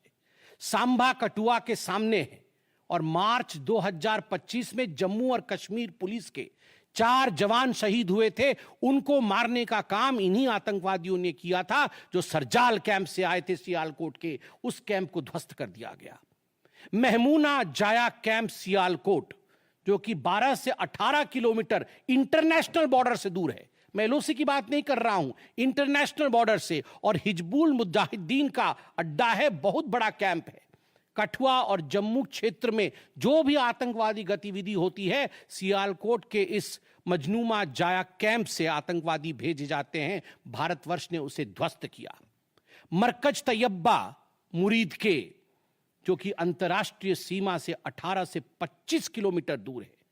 2008 के मुंबई का जो हमला हुआ था 26/11 के नाम से जिसे हम जानते हैं, उसमें जो आतंकवादी आए थे अजमल कसाब और डेविड हेडली, उनकी ट्रेनिंग मरकज तैयबा मुरीद के में हुआ था। और आज मैं फक्र के साथ कह सकता हूं, गर्व के साथ कह सकता हूं कि भारत की सेना ने, भारत की राजनीतिक इच्छा शक्ति ने और भारतीयों ने मरकज तैयबा मुरीद के को ध्वस्त किया है, समाप्त किया है। मरकज सुभान अल्लाह बहावलपुर इंटरनेशनल बॉर्डर से 100 किलोमीटर की दूरी पे है। विश्व में किसी ने ऐसा नहीं सोचा होगा, पाकिस्तान ने तो सपने में भी नहीं सोचा होगा कि भारत की सेना के पास, भारत की एयरफोर्स के पास और भारत के राजनेताओं के पास ऐसी इच्छा शक्ति होगी कि इंटरनेशनल बॉर्डर से 100 किलोमीटर दूर घुस के वो हमारे आतंकी अड्डे को ध्वस्त कर सकते हैं। मरकज सुभान अल्लाह जो कि जैशे मोहम्मद का मुख्यालय था, उस मुख्यालय को भारत की वायुसेना ने ध्वस्त किया। यह कोई छोटा विषय नहीं है। यह बहावलपुर एक ऐसा स्थान है जहां यूनाइटेड स्टेट्स, यूएस भी अपने ड्रोन नहीं भेज पाया था। उस जगह पे भारत घुस के मारता है। आज का भारत, आज का नया भारत यही है। ये नाम, जो 9 नाम मैंने पढ़े, हमें याद रखने चाहिए, मगर उन नामों के साथ मैं कुछ और भी बताना चाहता हूं। जो आतंकवादी मारे गए, एक लक्ष्य था आतंक के ठिकानों को, आतंक के अड्डों को सफाई करना, ध्वस्त कर देना। दूसरा लक्ष्य था ऑपरेशन सिंदूर का, आतंकवादियों को चुन चुन कर मारना, उन्हें मिट्टी में मिलाना। 100 से अधिक आतंकवादी मारे गए, 100 से अधिक। मैं कुछ आतंकवादियों के नाम पढ़ता हूं जिनको कि हम डिस्कस करते थे डिबेट्स में, टीवी पे, यूएन में, जिनको कि यूएस ने भी कंडेम कर रखा था। मैं नाम पढ़ रहा हूं। मुदस्सर कादियान खास उर्फ मुदस्सर उर्फ अबू जुंदाल। अबू जुंदाल नाम से हम जानते थे इस आतंकवादी को। और जो लश्कर तैयबा का आतंकवादी था, वो मरकज तैयबा का जो मुरीदके में है, उसका इंचार्ज था। जब वो मरा तो उसके गार्ड ऑफ ऑनर, उसका जो जनाजा निकला, उसमें पाकिस्तान के आर्मी के अधिकारी थे, पाकिस्तान आर्मी के चीफ थे, पंजाब सीएम मरियम नवाज भी उसमें रही। आप सोचिए, ये एक सरकारी जमीन पर हुई और तमाम बड़े लोग, सरकारी लोग पाकिस्तान के उसमें शामिल हुए, जिससे कि यह सिद्ध होता है कि terror and the sponsors of terror are hand in glove together. आतंकवादी और जो आतंकवादियों को बढ़ावा देने वाले, वो एक साथ काम करते हैं। दूसरा हाफिज मोहम्मद जमील, ये जैशे मोहम्मद का आतंकवादी है। ये ब्रदर इन लॉ, साला था मौलाना मसूर अजहर का, और इंचार्ज था मरकज सुभान अल्लाह बहावलपुर का, वह भी मारा गया। तीसरा आतंकवादी मोहम्मद यूसुफ अजहर उर्फ उस्ताद जी उर्फ मोहम्मद सलीम उर्फ घोशी साहब जैसे मोहम्मद का नामी आतंकवादी, और यह भी मौलाना मसूद अजहर से जुड़ा हुआ था और ये वेपन ट्रेनिंग देता था जैसे मोहम्मद का। और सबसे बड़ी बात, IC 184 के हाईजैकिंग में इसका हाथ था। IC 814 के हाईजैकिंग में इसका हाथ था, वह भी मारा जाता है। चौथा आतंकवादी खालिद उर्फ अबू अक्स का। खालिद ये लश्कर तैयबा का आतंकवादी था, फैसलाबाद में मारा गया और वहां उसका फ्यूनरल होता है। अब मैं ये तस्वीर दिखाना चाहूंगा, आप ये तस्वीर देखिए। ये तस्वीर कोई साधारण तस्वीर नहीं है, यह तस्वीर है उन आतंकवादियों का जिनका जनाजा निकला। और इस तस्वीर में मैं दिखाना चाहूंगा कि ये जो खड़ा है सामने व्यक्ति, इस व्यक्ति का नाम है, ये LET का कमांडर है, लश्कर तैयबा का कमांडर है अब्दुल रऊफ, जो खुद एक स्पेशली डेजिग्नेटेड ग्लोबल टेररिस्ट, जिसको US के ट्रेजरी बेंच ने डेजिग्नेट कर रखा है। अमेरिका के ट्रेजरी बेंच ने इसे आतंकवादी घोषित कर रखा है। वह सामने खड़ा है जनाजे में, और उसके पीछे जो खड़े हैं, मैं एक एक करके नाम पढ़ता हूं।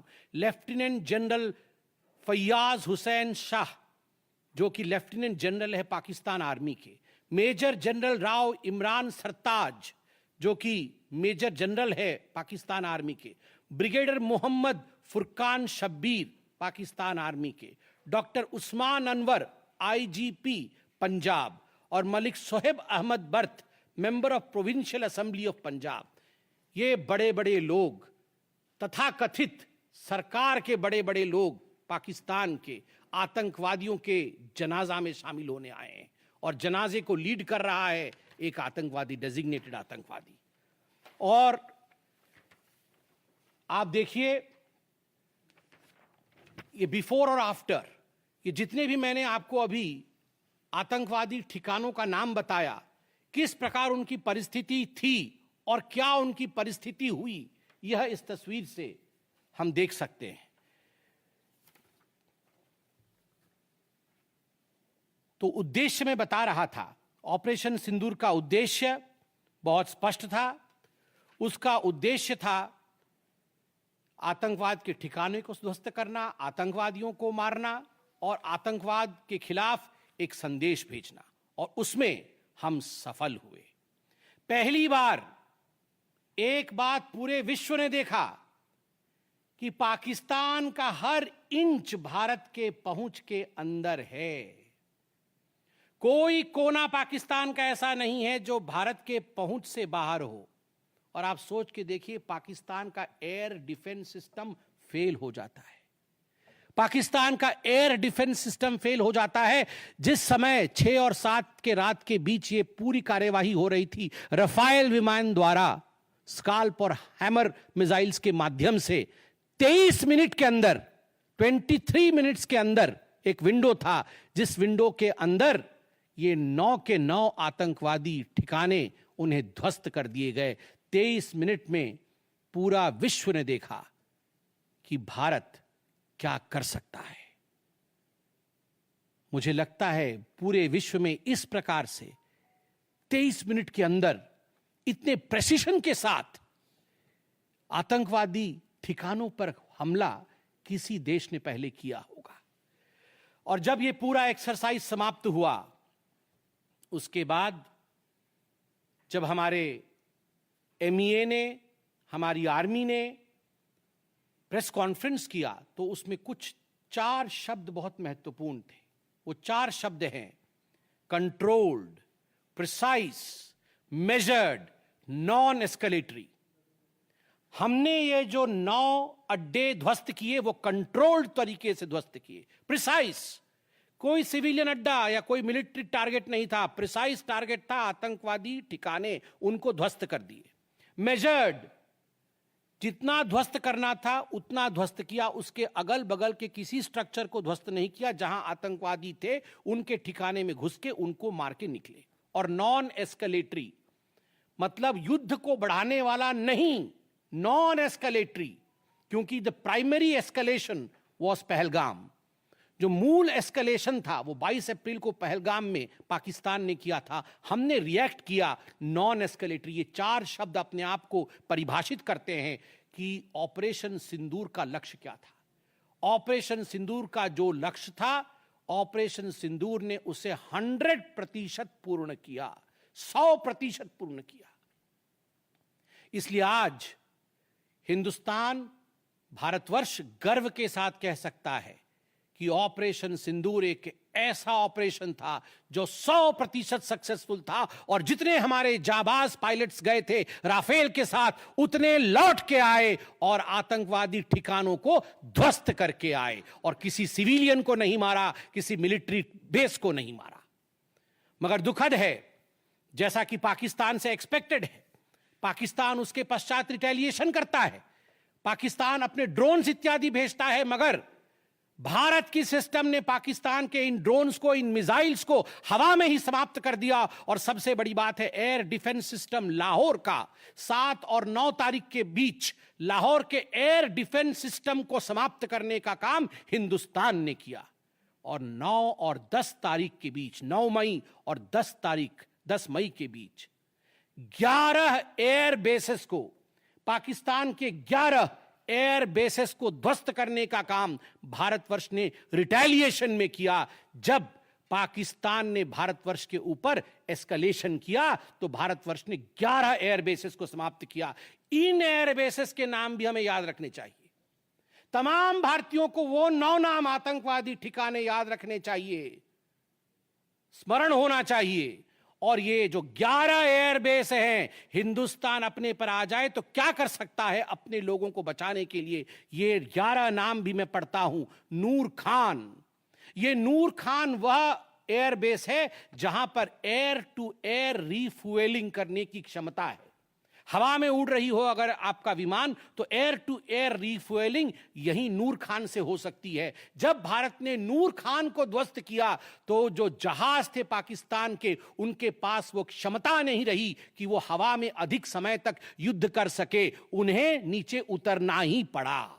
नूर खान, रफीकी, मुरीद, सुक्कूर, सियालकोट, पसरूर, चुनियान, सरगोदा, स्कारू, बुलारी और जकोबाबाद, ये तमाम मैं फोटोज लेके आया हूं। जकोबाबाद का ये फोटो देखिए, क्या था पहले और क्या हुआ बाद में, क्या था पहले और क्या हुआ बाद में। आप देख सकते हैं परखच्चे उड़ गए। यह है प्रिसीशन ऑफ इंडियाज अटैक। तमाम फोटो हैं यहां पे, किस प्रकार से हमने एक एक करके उनके एयर बेसेस को समाप्त किया। आप देख सकते हैं सारे एयर बेसेस के हम फोटो लेके आए हैं, जकोबाबाद से लेके बाकी तमाम। क्योंकि आपने ये सब देखा हुआ है, मैं अधिक समय नहीं लूंगा। आर्मी ने आपको दिखाया है, DGMOs ने आपको दिखाया है, इसलिए मैं इसको आपको दिखा के दोबारा, I would not like to take much time, but मैं रिमाइंड करना चाहूंगा कि 11 एयर बेसेस को हमने ध्वस्त किया। और इसमें एक बड़ा विषय है, पहली बार विश्व में किसी देश ने एक न्यूक्लियर कंट्री के अंदर घुस करके उनके एयर बेसेस को समाप्त करने का काम किया। पाकिस्तान एक न्यूक्लियर कंट्री है, उसके अंदर घुस करके उनके एयर बेसेस को 20% पाकिस्तान के एयरफोर्स के इंफ्रास्ट्रक्चर को भारतवर्ष ने नाकाम कर दिया। 20% of PAF's infra was destroyed by India. Just imagine, एक न्यूक्लियर कंट्री है, उसमें घुसकर मारना, यह अपने आप में पूरे विश्व में पहला इंस्टेंस है। और भुलारी एयरबेस में 50 PAF पाकिस्तान एयरफोर्स के जवान मारे गए, जिसमें स्क्वाड्रन लीडर उस्मान यूसुफ भी मारे गए। कुल मिलाकर के 9 आतंकी ठिकाने, 11 एयरबेस, 100 से अधिक आतंकी, 50 जवान और अपनी इज्जत, यह पाकिस्तान ने खोया है। I repeat, what Pakistan has lost via operation Sindoor. 9 आतंकी ठिकाने, बड़े बड़े आतंकी ठिकाने, 11 एयरबेस, 100 से अधिक आतंकवादी, 50 से अधिक जवान और अपनी इज्जत, यह पाकिस्तान ने खोया है। यह झटका पाकिस्तान सह नहीं पाया और उनके डीजीएमओ का 10 तारीख को ही फोन आया और उसके पश्चात मैं कहूंगा यह सीज फायर नहीं, ये एक अंडरस्टैंडिंग है। ये एक अंडरस्टैंडिंग है कि यदि भविष्य में किसी प्रकार का कोई भी आतंकी हमला होता है तो यह अंडरस्टैंडिंग तोड़ दी जाएगी। हमने करके दिखाया है, जो पहले कभी नहीं हुआ था वो हुआ है इस बार, अंदर घुस के मारा है हमने। ये एक अंडरस्टैंडिंग है। और सबसे बड़ी बात है, पाकिस्तान में उनके मौलाना, उनके मौलवियों ने पाकिस्तान का साथ नहीं दिया, मगर हिंदुस्तान की एकता देखिए, हिंदुस्तान का भाईचारा देखिए। पूरा देश एक होकर खड़ा हुआ, पूरा देश सेना के पीछे, सेना के अदम्य साहस के पीछे, हमारी राजनीतिक इच्छा शक्ति के पीछे पूरा भारत एक होकर खड़ा हुआ। और आज मैं कहना चाहता हूं कि आज पाकिस्तान पूरे विश्व में अलग थलग पड़ा है। पहले भी ऐसे वक्त थे, अनेकों प्रयास भारतवर्ष करता था। पहले हम सबूत देते थे, प्रयास करते थे डोजियर के माध्यम से पाकिस्तान को प्रूफ दे आतंकवाद का। वो डोजियर लेती थी मगर उस पर काम नहीं करती थी। मगर आज नए भारतवर्ष ने पाकिस्तान को बख्शा नहीं है। आतंकवाद के खिलाफ एक निर्णायक लड़ाई हुई है और प्रधानमंत्री जी ने स्पष्ट कहा है, वहां से यदि गोली आती है तो यहां से गोला जाएगा। इसी के साथ मैं अपने वक्तव्य को समाप्त करता हूं। कोई प्रश्न हो तो अवश्य पूछें। Sambit Patra addressing the media there, talking about Operation Sindur and its success, speaking about how for the first time India went into a nuclear country and air bases were destroyed. He says it's the first time something like this ever happened. He said the Prime Minister had promised tough action and tough action was taken. He spoke about the terror bases that were first destroyed under Operation Sindur, and then the army bases that were hit as well. And he says 11 air bases, and the extent of India, how India managed to reach inside Pakistan is for the first time some action like this was taken. He says the international community also stands by India and that major foreign nations support us. He says we have exposed Pakistan as a fragile state and taken these very, very tough steps against Pakistan under Operation Sindur. Now, to tell you what's going on, there is a high-level meeting taking place at the Prime Minister's residence where the tri-services chiefs are there. There will be another phone conversation, a hotline conversation between the India and Pakistan DGMOs in a sense to consolidate this ceasefire that has been decided on. And then there will be a briefing by the services, by the government at 2:30. We'll slip into a short break, more coming up.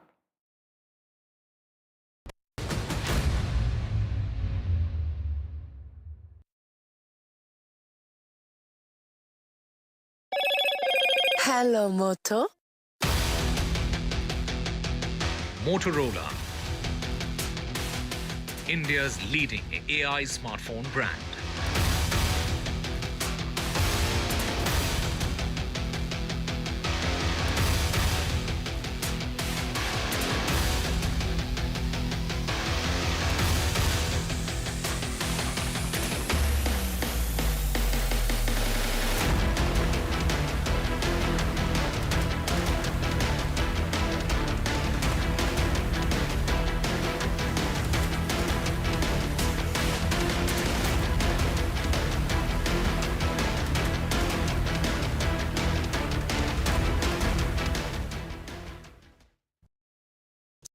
In today's interconnected world, India's voice is more crucial than ever.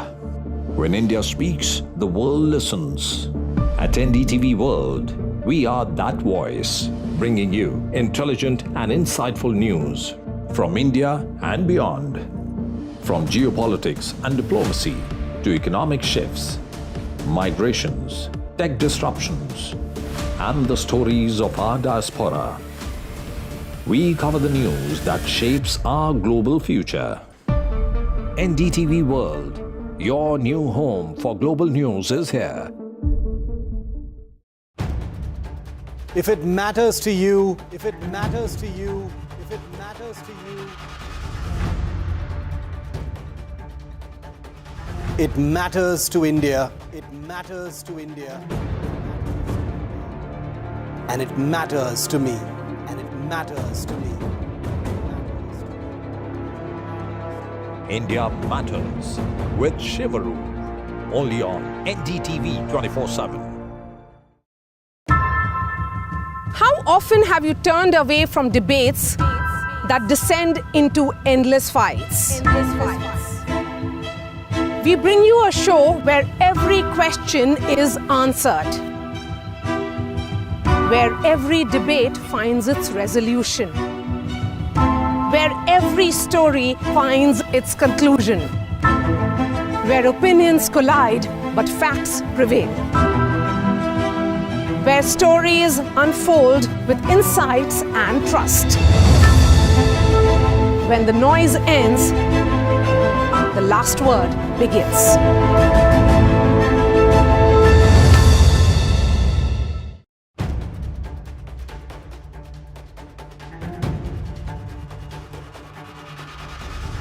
If it matters to you, if it matters to you, if it matters to you,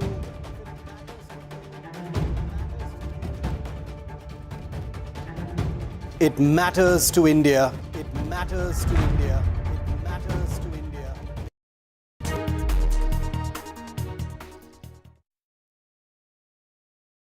Welcome back. Let's take you through all the top developments. And there is a high-level meeting underway at the Prime Minister's residence where the tri-service chiefs are there. The NSA Defence Minister also attending that meeting. In fact, in a short while from now, there will also be the hotline talks between India and Pakistan that will be taking place. That is something that was decided to consolidate really on the ceasefire. And it's been the first night that it has been calm in Jammu and Kashmir and along the border. Well, to talk more about the situation, we're now joined by Tara Karta, former Director, National Security Council Secretariat. Thank you so much, ma'am, for joining us. And yesterday we saw the briefing by the armed forces, and they spoke about the success of Operation Sindur, the manner in which we went into Pakistan, striking at the air bases, also emphasizing our hand was forced because of the kind of aggression Pakistan was showing with, sending in drones into civilian areas as well. So, ma'am, your analysis of the situation, it's been a calm night. It's a very welcome development that we've had the first night of peace along in these border areas. But it's a tenuous peace. One really hopes it will hold. I think what the briefing brought out is what we discussed earlier also, Gargi, that this has been such a controlled operation. You can literally see the steps with which they were going ahead in their targets. And it was on the last night that they hit Rawalpindi and the Chaklala Air Base and very highly strategic targets. Now, what is what we should, given the talk on social media, what is important is that you hit. It doesn't matter really how much damage you caused, this many aircraft, it really doesn't matter. You hit, you sent a message. You know what, you can hit once, you can hit again. So the message was, look, this is how close we've come. Now it's up to you. So finally, thank God, they've got that message. They got their IMF money and they decided to step back. So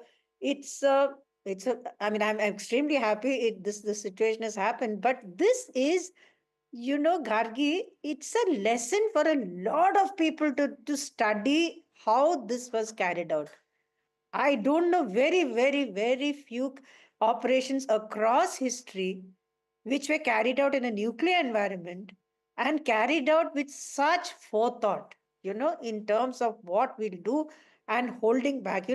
I don't want to sound disrespectful, but you don't have an Abhinandan being caught this time. That is how your operations were controlled. The mistakes happen, right? You learn from them and you move on. So, like I said, this is a textbook example of how to get your objective and walk away. Absolutely, and as you said, the precision strikes, and that is what's been emphasized, the fact that we hit air bases, that we did not want to cause any sort of damage in civilian areas, unlike what we saw coming from Pakistan with the drone attacks taking place, and then our defense systems also working extremely efficiently. Dr. Tara Karta, I also want to talk about the manner in which the ceasefire was announced by Donald Trump, and then he again posted another a social media post where he lauded both India and Pakistan and their leadership, and it set a somewhat bad taste in this entire episode. Yes, we are working with the US, and of course no mediation, maybe some constructive steps were taken by them, but that somewhat bad note given also this equivalence of India and Pakistan. No, we're absolutely nowhere near the same. Absolutely. I mean, while I appreciate the sentiment that they want to stop a war or whatever, he's done this thrice before. When during his first tenure, he offered mediation 3 times. Once I was sitting there when Imran Khan had come calling, and he was quietly told, yeah, please lay off. And he was told by the administration people themselves that, look, this is not something India would like. But this whole, it's as if the terrorist camps don't exist. Come on, you had a war on terror. You brought it in the UN. Like I said earlier, in the UN designated list, there are addresses and street names of where the terrorist hideouts which we attacked are. So are you saying the UN is a liar? So it's finally, building on this, it's now a perception battle also that one has to, internationally wage. Yes, indeed, absolutely. But that battle, I think we need to take it outwards. You need to bring in academics, everybody from other areas to study this operation with as much transparency as is possible. I mean, you can't give everything away, but a certain amount of transparency would be good for our own benefit and in terms of war analysis overall. All right, Dr. Tara Karta, thank you so much once again for speaking to us here on NDTV. And some good news now coming in remember, several airports, over 20 airports were closed during this time of hostilities between India and Pakistan. But now one of the Chandigarh airport, we're told, has reopened. So yes, flights resumed to Chandigarh airport. So that's a big relief for air travelers, many of whom were stuck. And this also it shows us that the peace is solidifying. This ceasefire is really getting, one is getting more relaxed in terms of the ceasefire. It's been a night of peace, and now slowly and hopefully more of these airports along our border areas that were closed as a precautionary measure will open. So Chandigarh airport flight operations are resuming there. So some good news really coming in on that front. 32 airports in all were shut during this period of hostilities between India and Pakistan. And now the first of the airports, Chandigarh airport flights have resumed. And it's been a big disruption in air travel over these last couple of days. It was necessary, of course, given the kind of hostilities one was seeing and the drones that were being sent in by Pakistan. So this was a precautionary measure in which 32 airports were closed along our border states and areas. And now the first of the airports, and hopefully we'll hear many more opening up. Chandigarh airport has resumed its flights. And hopefully going forward, we are going to hear more on this. Currently, the Prime Minister holding that high-level meeting with the tri-service chiefs.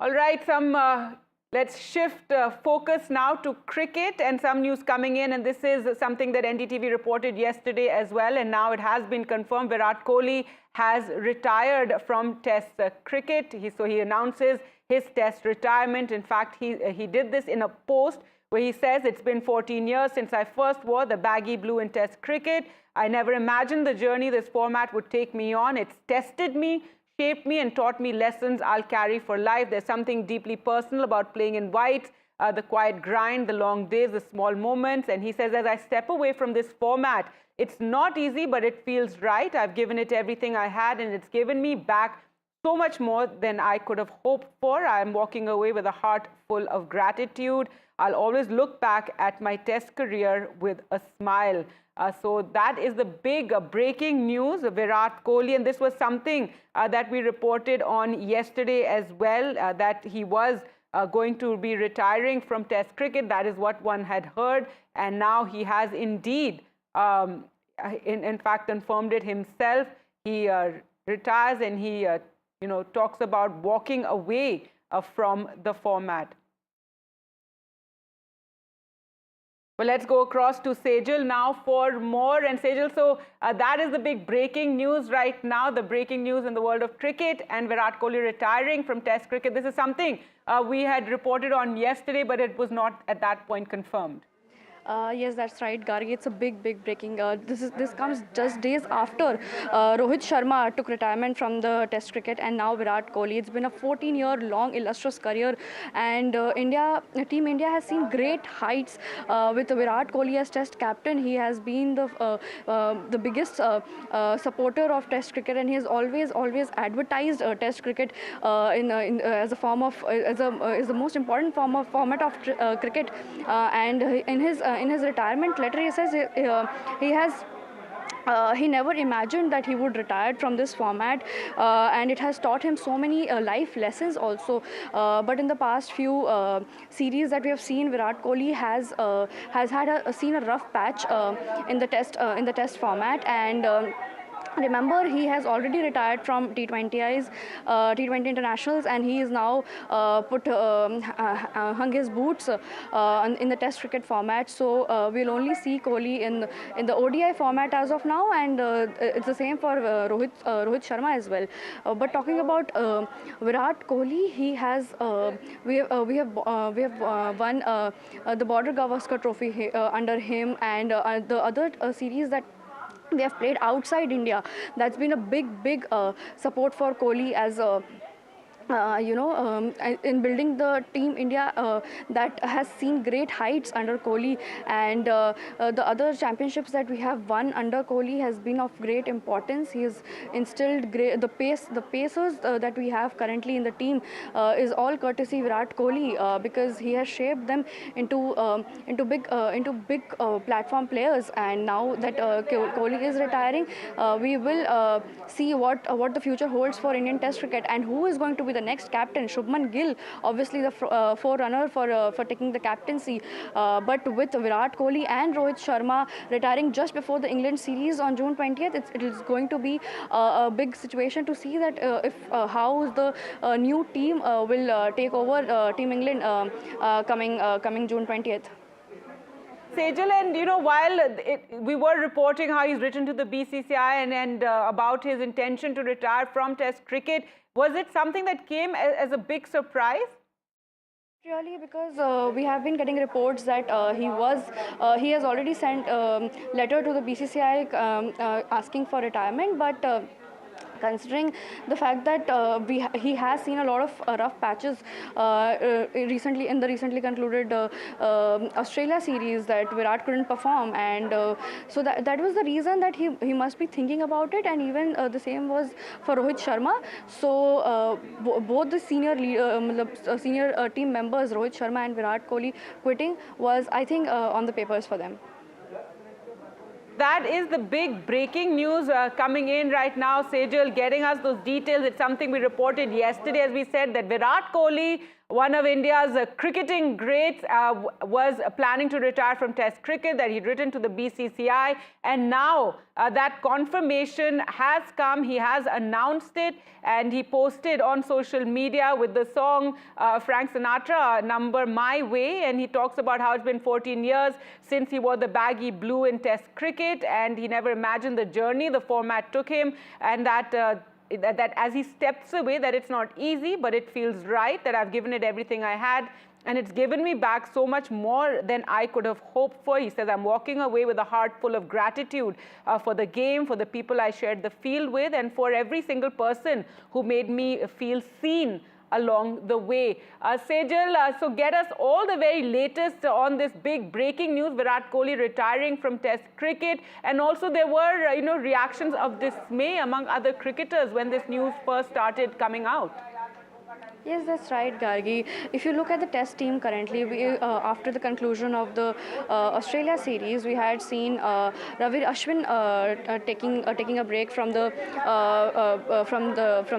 international cricket. Then we had Rohit Sharma. Then we have Virat Kohli. So it's a big question that where is Indian cricket team headed right now? Obviously there are new players, emerging players like Shubman Gill and Shreyas Iyer. Maybe his return to the whites is also important for India, seen his consistency and his performance. So maybe, but we also had Jasprit Bumrah. He was carrying the team on his shoulder back in the Australia series that we've all witnessed. So it is a great move. It's not a great move for Team India as of now, since the England series is just around the corner.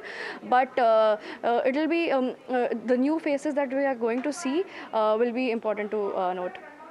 All right, with that, we'll slip into a short break, but that's the big breaking news coming in. We're going to get you more reactions to this. Virat Kohli has announced his retirement from Test cricket. Stay tuned.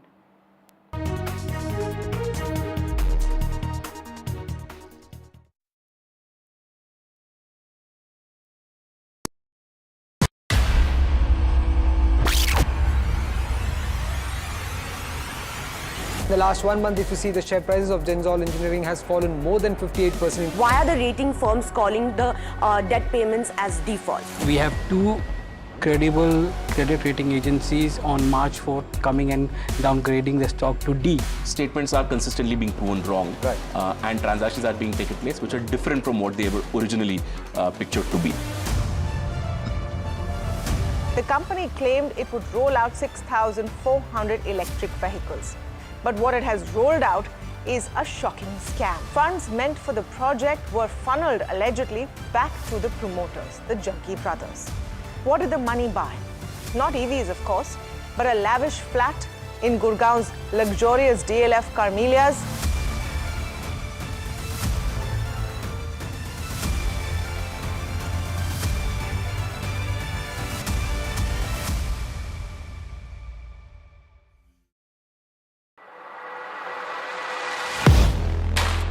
Do you really know the company you invest in? What is the real picture behind presentations and claims? Is the outlook as rosy as the company claims?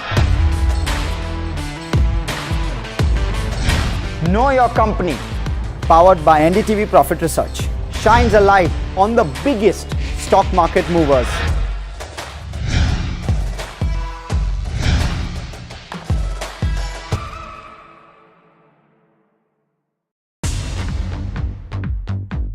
More news that matters. Big exclusive. Tulsi Gabbard gunned down by Pakistan-backed cowards. When you interact with people on ground, you're able to reflect their sentiments much better.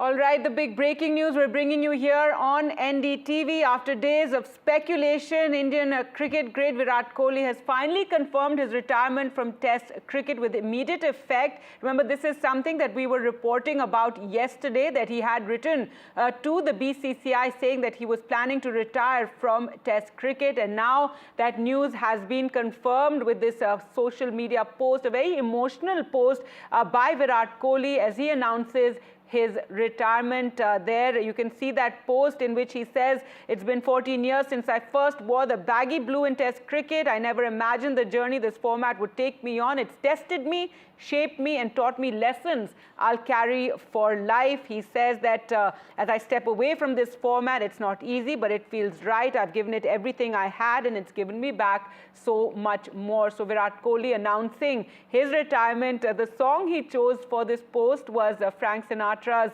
My Way, and he says, "I'm walking away with a heart full of gratitude for the game, for the people I shared the field with, and for every single person who made me feel seen." Well, to talk more about this big breaking news and this very sad news, really, we're joined by Sriram. And Sriram, so finally, Virat Kohli confirming the news he is retiring from Test cricket.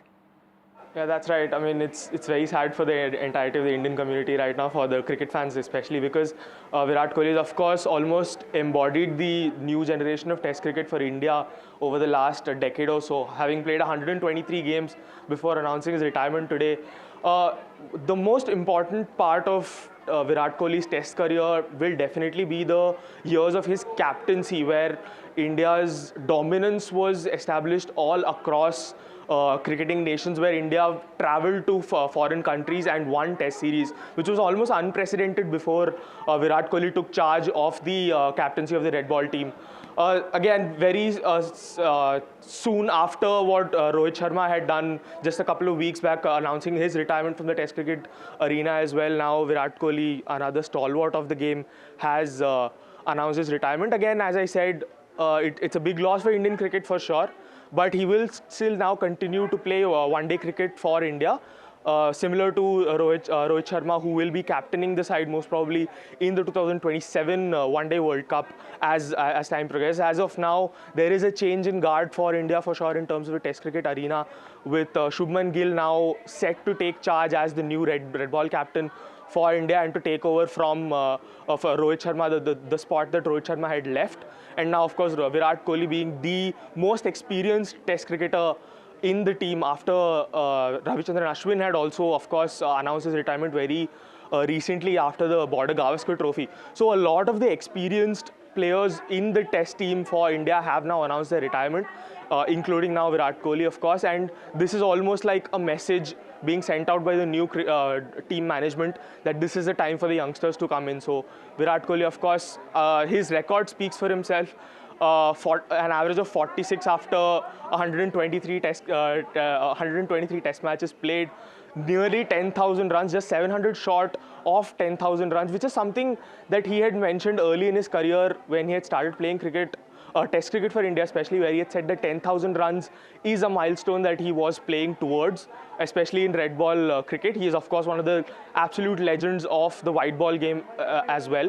But of course, in Test cricket, as I said, 700 runs short of that 10,000 run mark, and he has announced his retirement just now. Right, and considering this news had come earlier, we had reported here on NDTV how that he had written to the BCCI. Were there efforts to make him change his mind? So there were a lot of news rumors coming in that the BCCI had actually reverted back to Virat Kohli, saying that he should reconsider his decision. But as the reports were at that point of time, that Virat Kohli was quite firm in his stance on him actually wanting to retire from the game at the moment. As I said, this is just like this is the perfect moment for the team to go forward. Do hold on. We're joined by Charu Sharma, one of the best-known sports commentators of the country. Thank you so much for speaking to us, and your thoughts with Virat Kohli announcing his retirement from Test cricket. Yeah, Gargi, thank you for your generous introduction. It was obviously something where Virat felt the time had come. Now, there can be a fair amount of speculation. There'll be some conspiracy theories and all of that. But Virat is in a position, largely because of his performances and because of his stature, where he can choose to do what he wants. So I don't think he will succumb to any kind of pressure. We should stay away from that. In any sports person's career, time comes when you say, all right, I don't want to go through the torture of the long-form game. And whatever else might be the reason, I think he has decided that he doesn't want to go through and play the 5-day game, which does take a bit of toll. One can argue that he is one of the fittest, still, if not the fittest member of the Indian team. So perhaps it's not the fitness aspect that hurts him. It's just much more a question of what more can I give to cricket? Do you see this now as with the Rohit Sharma news and now Virat Kohli, generational change coming to Indian cricket? Absolutely, and it happens all the time, Gargi. Every few years there's a generational change, and all of us then, the fans and others, speculate, oh, what next, who next? But there's always somebody next, Gargi, and that is the best testament to what's happening to cricket in India. There are so many young, hungry, talented cricketers who can take anyone's place. In fact, there are 3 or 4 jostling for every space in the Indian cricket team, and that will continue. There are many others bursting through. With no disrespect to Virat Kohli, he's been at the forefront of India's achievements in Test cricket, and he still could perhaps be the most significant member of the team. But there are many others coming through. About how he's taking this decision when he's right at the top and in his game, but there were also some sort of testing times or testy times rather for Virat Kohli in these last couple of years, even when it came to BCCI, even it came to the public commenting on his fitness, his cricket. Never his fitness, Gargi, to my knowledge. But yes, there was in fact, not the last couple of years. He quite resurrected himself in the last 1 year or so. But there was a large 3-year gap in his career, which was not very flattering about 2 years ago. So say from 5 to 3 years ago, where he couldn't buy a run in any form of the game, didn't have a century. So there was a lot of speculation then about his having lost his mojo, but he came back really well. And you are right. I think for the moment, he's on a huge high. And should there have been, I wonder if this was a part of his consideration, should there have been, let's say, a weak performance in England where conditions are always testing, and if he had a string of low scores, people might have then started saying, listen, we had this big drought in your career, 3 years, for 4 or 5 years, and then now it looks like you can't still find the right place outside the off stump, so why don't you go? And maybe he decided that he didn't want to battle that potential criticism and rather go off on a high in terms of Test match cricket. All right, Charu Sharma, thank you so much for speaking to us here on NDTV on this big breaking news right now. Very sad news for cricket lovers. Virat Kohli retiring from Test cricket. Let's go back to Sriram. And Sriram, tell us some of the highlights as one of our cricketing greats is retiring from Test cricket. Virat Kohli has had such a stellar career. Starts off all the way from 2014, his first Test series abroad in Australia, for example, where he really came out to the forefront as a Test batter. Of course, at that point of time, Mahendra Singh Dhoni was the Test captain. He wasn't the leader that we saw all throughout the career of Virat Kohli in Test cricket, for example. But in 2014, what he really established in Test cricket was how fiery his attitude was going into bat, and the mountains of runs that he made in 2014 against that really strong Australian side. Of course, he struggled in England in that 3-4 year period as well. But his performances in Australia in isolation have been looked at a lot of times over the past 10 years. Basically, he has dominated foreign conditions, especially in Australia, as I said, in home conditions as well. I mean, his record speaks for itself, as I said, 7 double hundreds, the most by any Indian batter in the Test cricket arena, more than even Sachin Tendulkar for that matter. But at the same time, his captaincy, as I mentioned earlier as well, to go abroad, to win 2 consecutive Border Gavaskar trophies in Australia, to win foreign Test series in England, a couple of Test cricket wins in South Africa and New Zealand as well, and unprecedented dominance at home in Test cricket. So almost for about 7 or 8 years, India had not lost a single Test match in India. That goes to show just how dominant the Indian side was in Test cricket under Virat Kohli's captaincy. So when looking at Virat Kohli's Test cricket career, it's not just him scoring 9,000 runs in Test cricket. It's more often than not, it's the captaincy that stands out, and that has been something that has been missing from the Indian side for the past 2 or 3 years. And as we have seen, there have been a lot of lean patches over the last 3 or 4 years when he has gone on streaks of matches where he's not made a lot of runs. That might have been one of the factors why this retirement decision is coming so soon, because he, of course, announced retirement from the T20 game just after the T20 World Cup win in Barbados. But the Champions Trophy was really successful for Virat Kohli, scored a lot of runs in India, of course, won the Champions Trophy as well. The 2023 ODI World Cup was also a huge success for Virat Kohli, one of the, I believe, the highest run scorer in the entire competition. So the white ball game has never been an issue for Virat Kohli, even in terms of form. But the red ball game has definitely brought a lot of criticism onto him in the recent 2 or 3 years because of his lean patches where he's not made a lot of runs. He of course scored 100 in Perth just last year in the Border Gavaskar Trophy, but after that as well there were really inconsistent displays of runs as well. All right, Sriram, do stay on with us. We're also joined by Gautam Bhattacharya, senior sports journalist. Thank you so much for speaking to us. And your comments as this news has broken that Virat Kohli is walking away from Test cricket now. He's finally announced his retirement. Gargi, I mean, the thing is, it hasn't really come as a surprise. Yes. Because it was in the air for the last couple of days. And then what we got to know was, somebody influential in the higher up of cricket excellence is going to try and convince him. But what we have seen about this man is, he had been pretty decisive in these calls. I mean, when before the 21 World Cup, he said that he's going to step down from the, the T20 captaincy soon after that. So he had stuck to that. Then came the other the other captaincy retirement. And last year, after the T20 World Cup success, he was the first guy who spoke up and said that this is the last T20 World Cup that you've seen be in action. Rohit followed. Tests have really come in as a surprise because we felt that, me as a sports journalist, I certainly feel there were at least 2 to 3 years of good Test cricket left in him. And as our reporter said, white ball was never an issue. He has been scoring runs in both formats of the white ball. Yes, it is certainly, it will take some time to sink in and stomach. And, 2 legends at one go, going out of such a crucial series in England, it's not going to be easy for India to fill up this vacuum. Gautam, do stay with us. I'm also joined by Rika Roy. But you spoke about, him stepping away. Who fills his boots? Because we're seeing this generational change in Indian cricket. Question for me? For Rika? Yeah. Yes, Gautam, go ahead, and then Rika, do step in. Yes. Gautam, go ahead. Yes, see, there are a number of names in the middle order who can, who maybe tried. I mean, he had been occupying the pivotal number 4 position.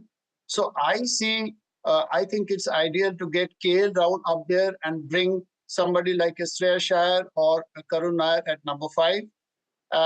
And, that's what it is. But then again, there are no shortage of incumbents. But how they are going to tune in with the conditions in England, which takes a batter, at least 1 or 2 tours of England to be able to come to terms with the situation.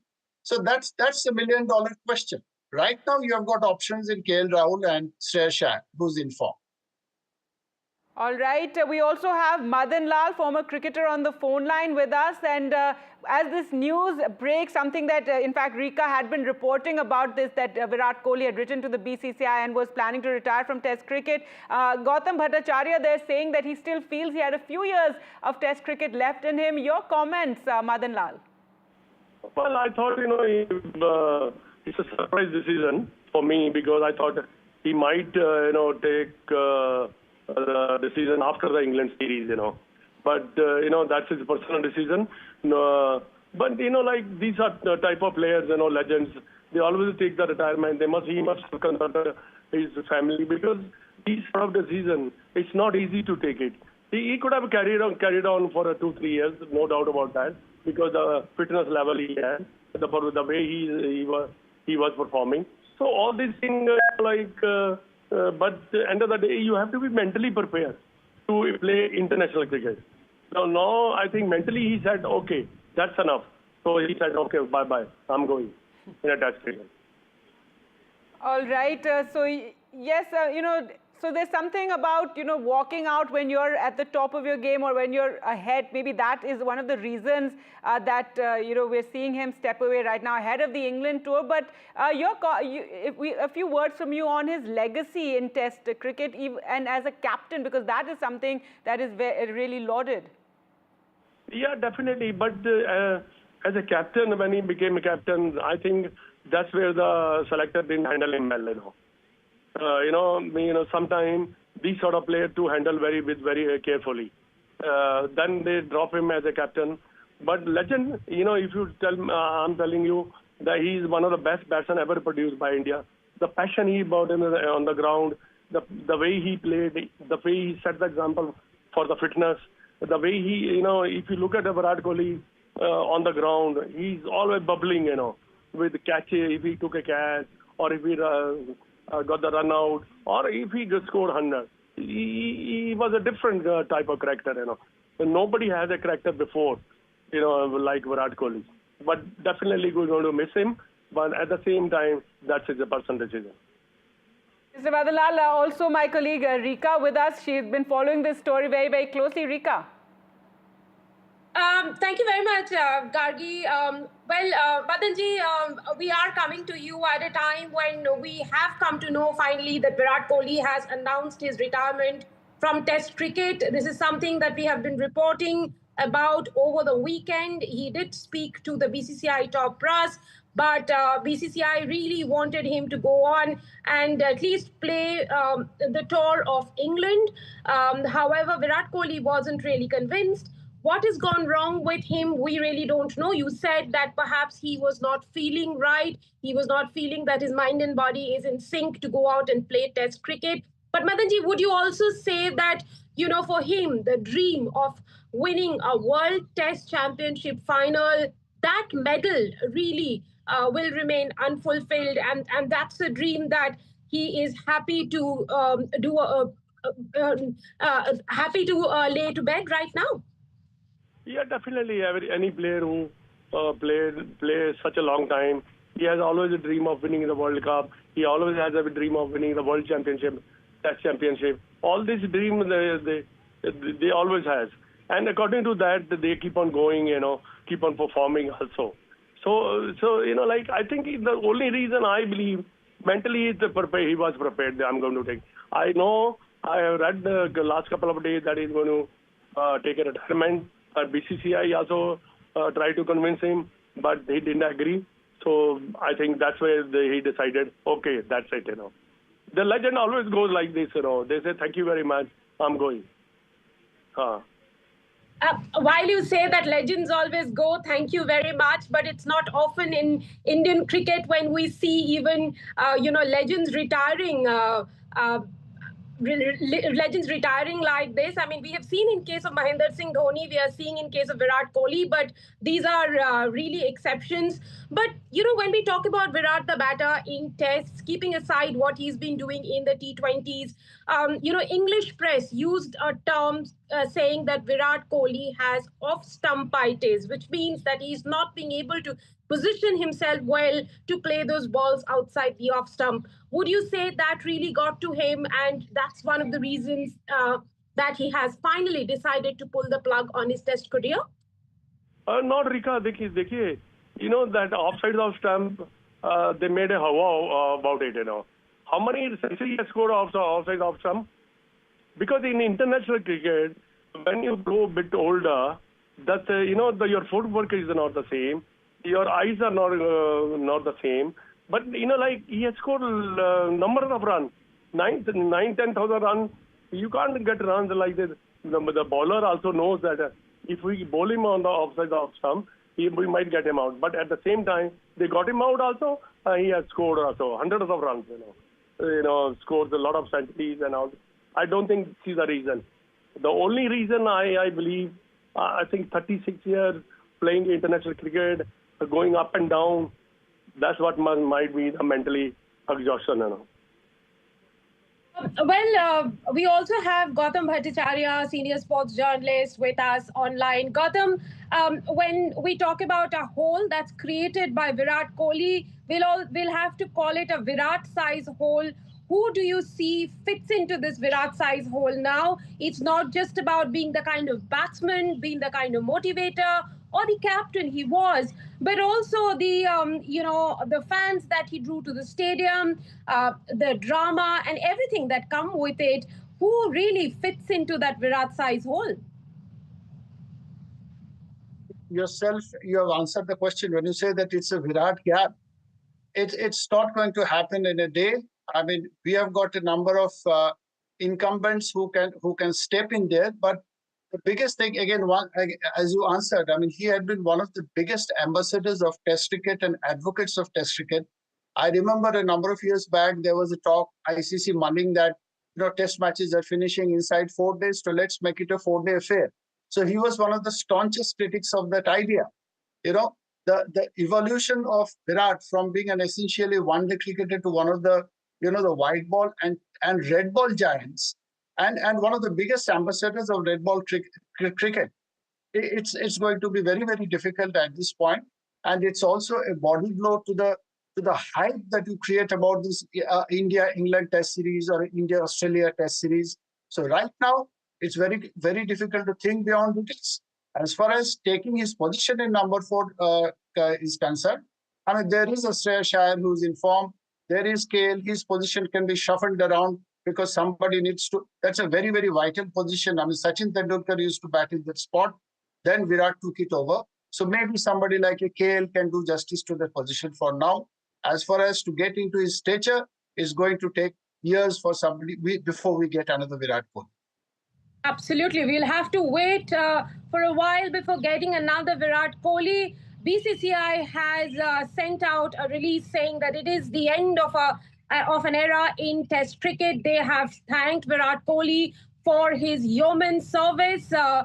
This is the news we are breaking at this hour. Virat Kohli has retired from Test cricket after 14 glorious years in the middle. He's 770 runs shy of 10,000 runs. That would have put him in that vaulted company of all the greats of Test cricket, who also happen to be Virat Kohli's heroes like Sunil Gavaskar, Sachin Tendulkar, Kumar Sangakkara, Ricky Ponting, and the likes. But Virat Kohli probably decided to move away from Test cricket at a time when his mind and body didn't feel like it was in sync to be able to play another 3 or 4 years of Test cricket and win that elusive World Test Championship medal. Virat Kohli, of course, has an ODI World Cup medal. He has a T20 World Cup medal. Shortly after after India's win in the last T20 World Cup, Virat Kohli said that he's going to hang up his boots from that edition, though he continues to feature in the Indian Premier League. And every Indian fan knows that Virat has been rocking the run charts when it comes to the IPL. But when it comes to Test cricket, which also is his favorite format, for which Virat Kohli remains as one of the foremost brand ambassadors and very, very vocal about Test cricket, why it should continue the way it is, why it should remain alive, why we need Test cricket, the fans need Test cricket, something Virat Kohli has been very, very vocal about. But he says, Virat says, Test taught me lessons for life. Yes, he has put out a message for the fans, for everyone in the cricketing ecosystem on his social media. That's the message that he has put out on his social media. Rika? He signs off at... Right, Rika, you're speaking about, the post that he's put up, and I like the Frank Sinatra song he's chosen for it, My Way. As you and all the other cricket commentators who follow the game very, very closely talk about how they feel he still had a few years left in him for Test cricket, but messaging there saying, my way, so now he's decided to walk out now. But you spoke about, his legacy and the massive Virat size hole that is left in Indian cricket, but it's not always been so rosy, isn't it? There were a few years, I think 3-4 years ago, when he was facing a lot of trolling, a lot of criticism, negativity as well from the fans, and then he answered back the best way that a sports person can in improving his game and coming back in a big way and now retiring. Talk a bit about that. Well, yes, you're right that the picture hasn't been rosy for Virat Kohli in cricket, and it's not just in Test cricket. For a very long time, between 2019 and 2022, he couldn't get a century for India, and that was really plaguing him. But one must say that Virat Kohli kept trying during that period to show his fans, to show his critics that he still had a lot of Test cricket left in him, and he has now scored 30 centuries in Test cricket for India. And it's been a phenomenal rate of conversion. He has scored 31 50s, of which He converted 30 into test centuries, and that itself talks about the prowess of Virat Kohli, the man, Virat Kohli, the batter. In 2018, when India went to England, he was the highest run scorer of the series. He scored 500 plus runs. But, when India went back 3 years later, his performance had gone south. And the problem that he was facing was that he was not being able to position his body very well for the in-swingers and the out-swingers. He was perhaps moving his hips a bit too early. That's what that's what the experts had said. He went back to the basics. He worked with a lot of coaches and mentors to correct himself, but something really was amiss. He was not getting that right kind of position, even during the last tour of Australia, a country where Virat Kohli really dominated the run charts. Perhaps most number of runs Virat Kohli scored against one nation was Australia, but last Australia tour was forgettable for the batting legend. He scored 185 runs in that on that tour, and once again it was the it was the bug of off-stumpitis that really stumped Virat Kohli, and he couldn't get over it. Yes, at 269, that's what he says, number of tests. That's a phenomenal number that Virat Kohli finally signs off as one of India's premier test batter.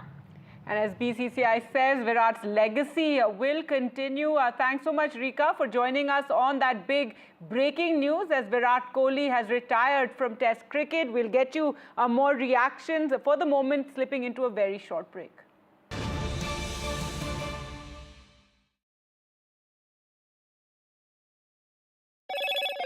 Hello, Moto. Motorola, India's leading AI smartphone brand.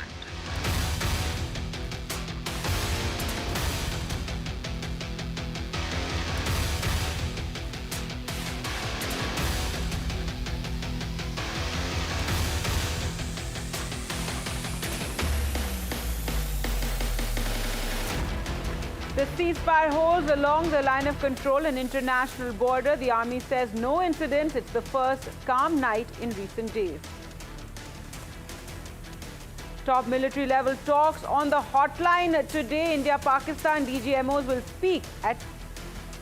have spoken. Support grows for trolled Foreign Secretary Vikram Misri. The IS and IPS associations back him. Pakistan trolls target Indian officers. A big jump for the stock market. The Sensex zooms over 2,000 points.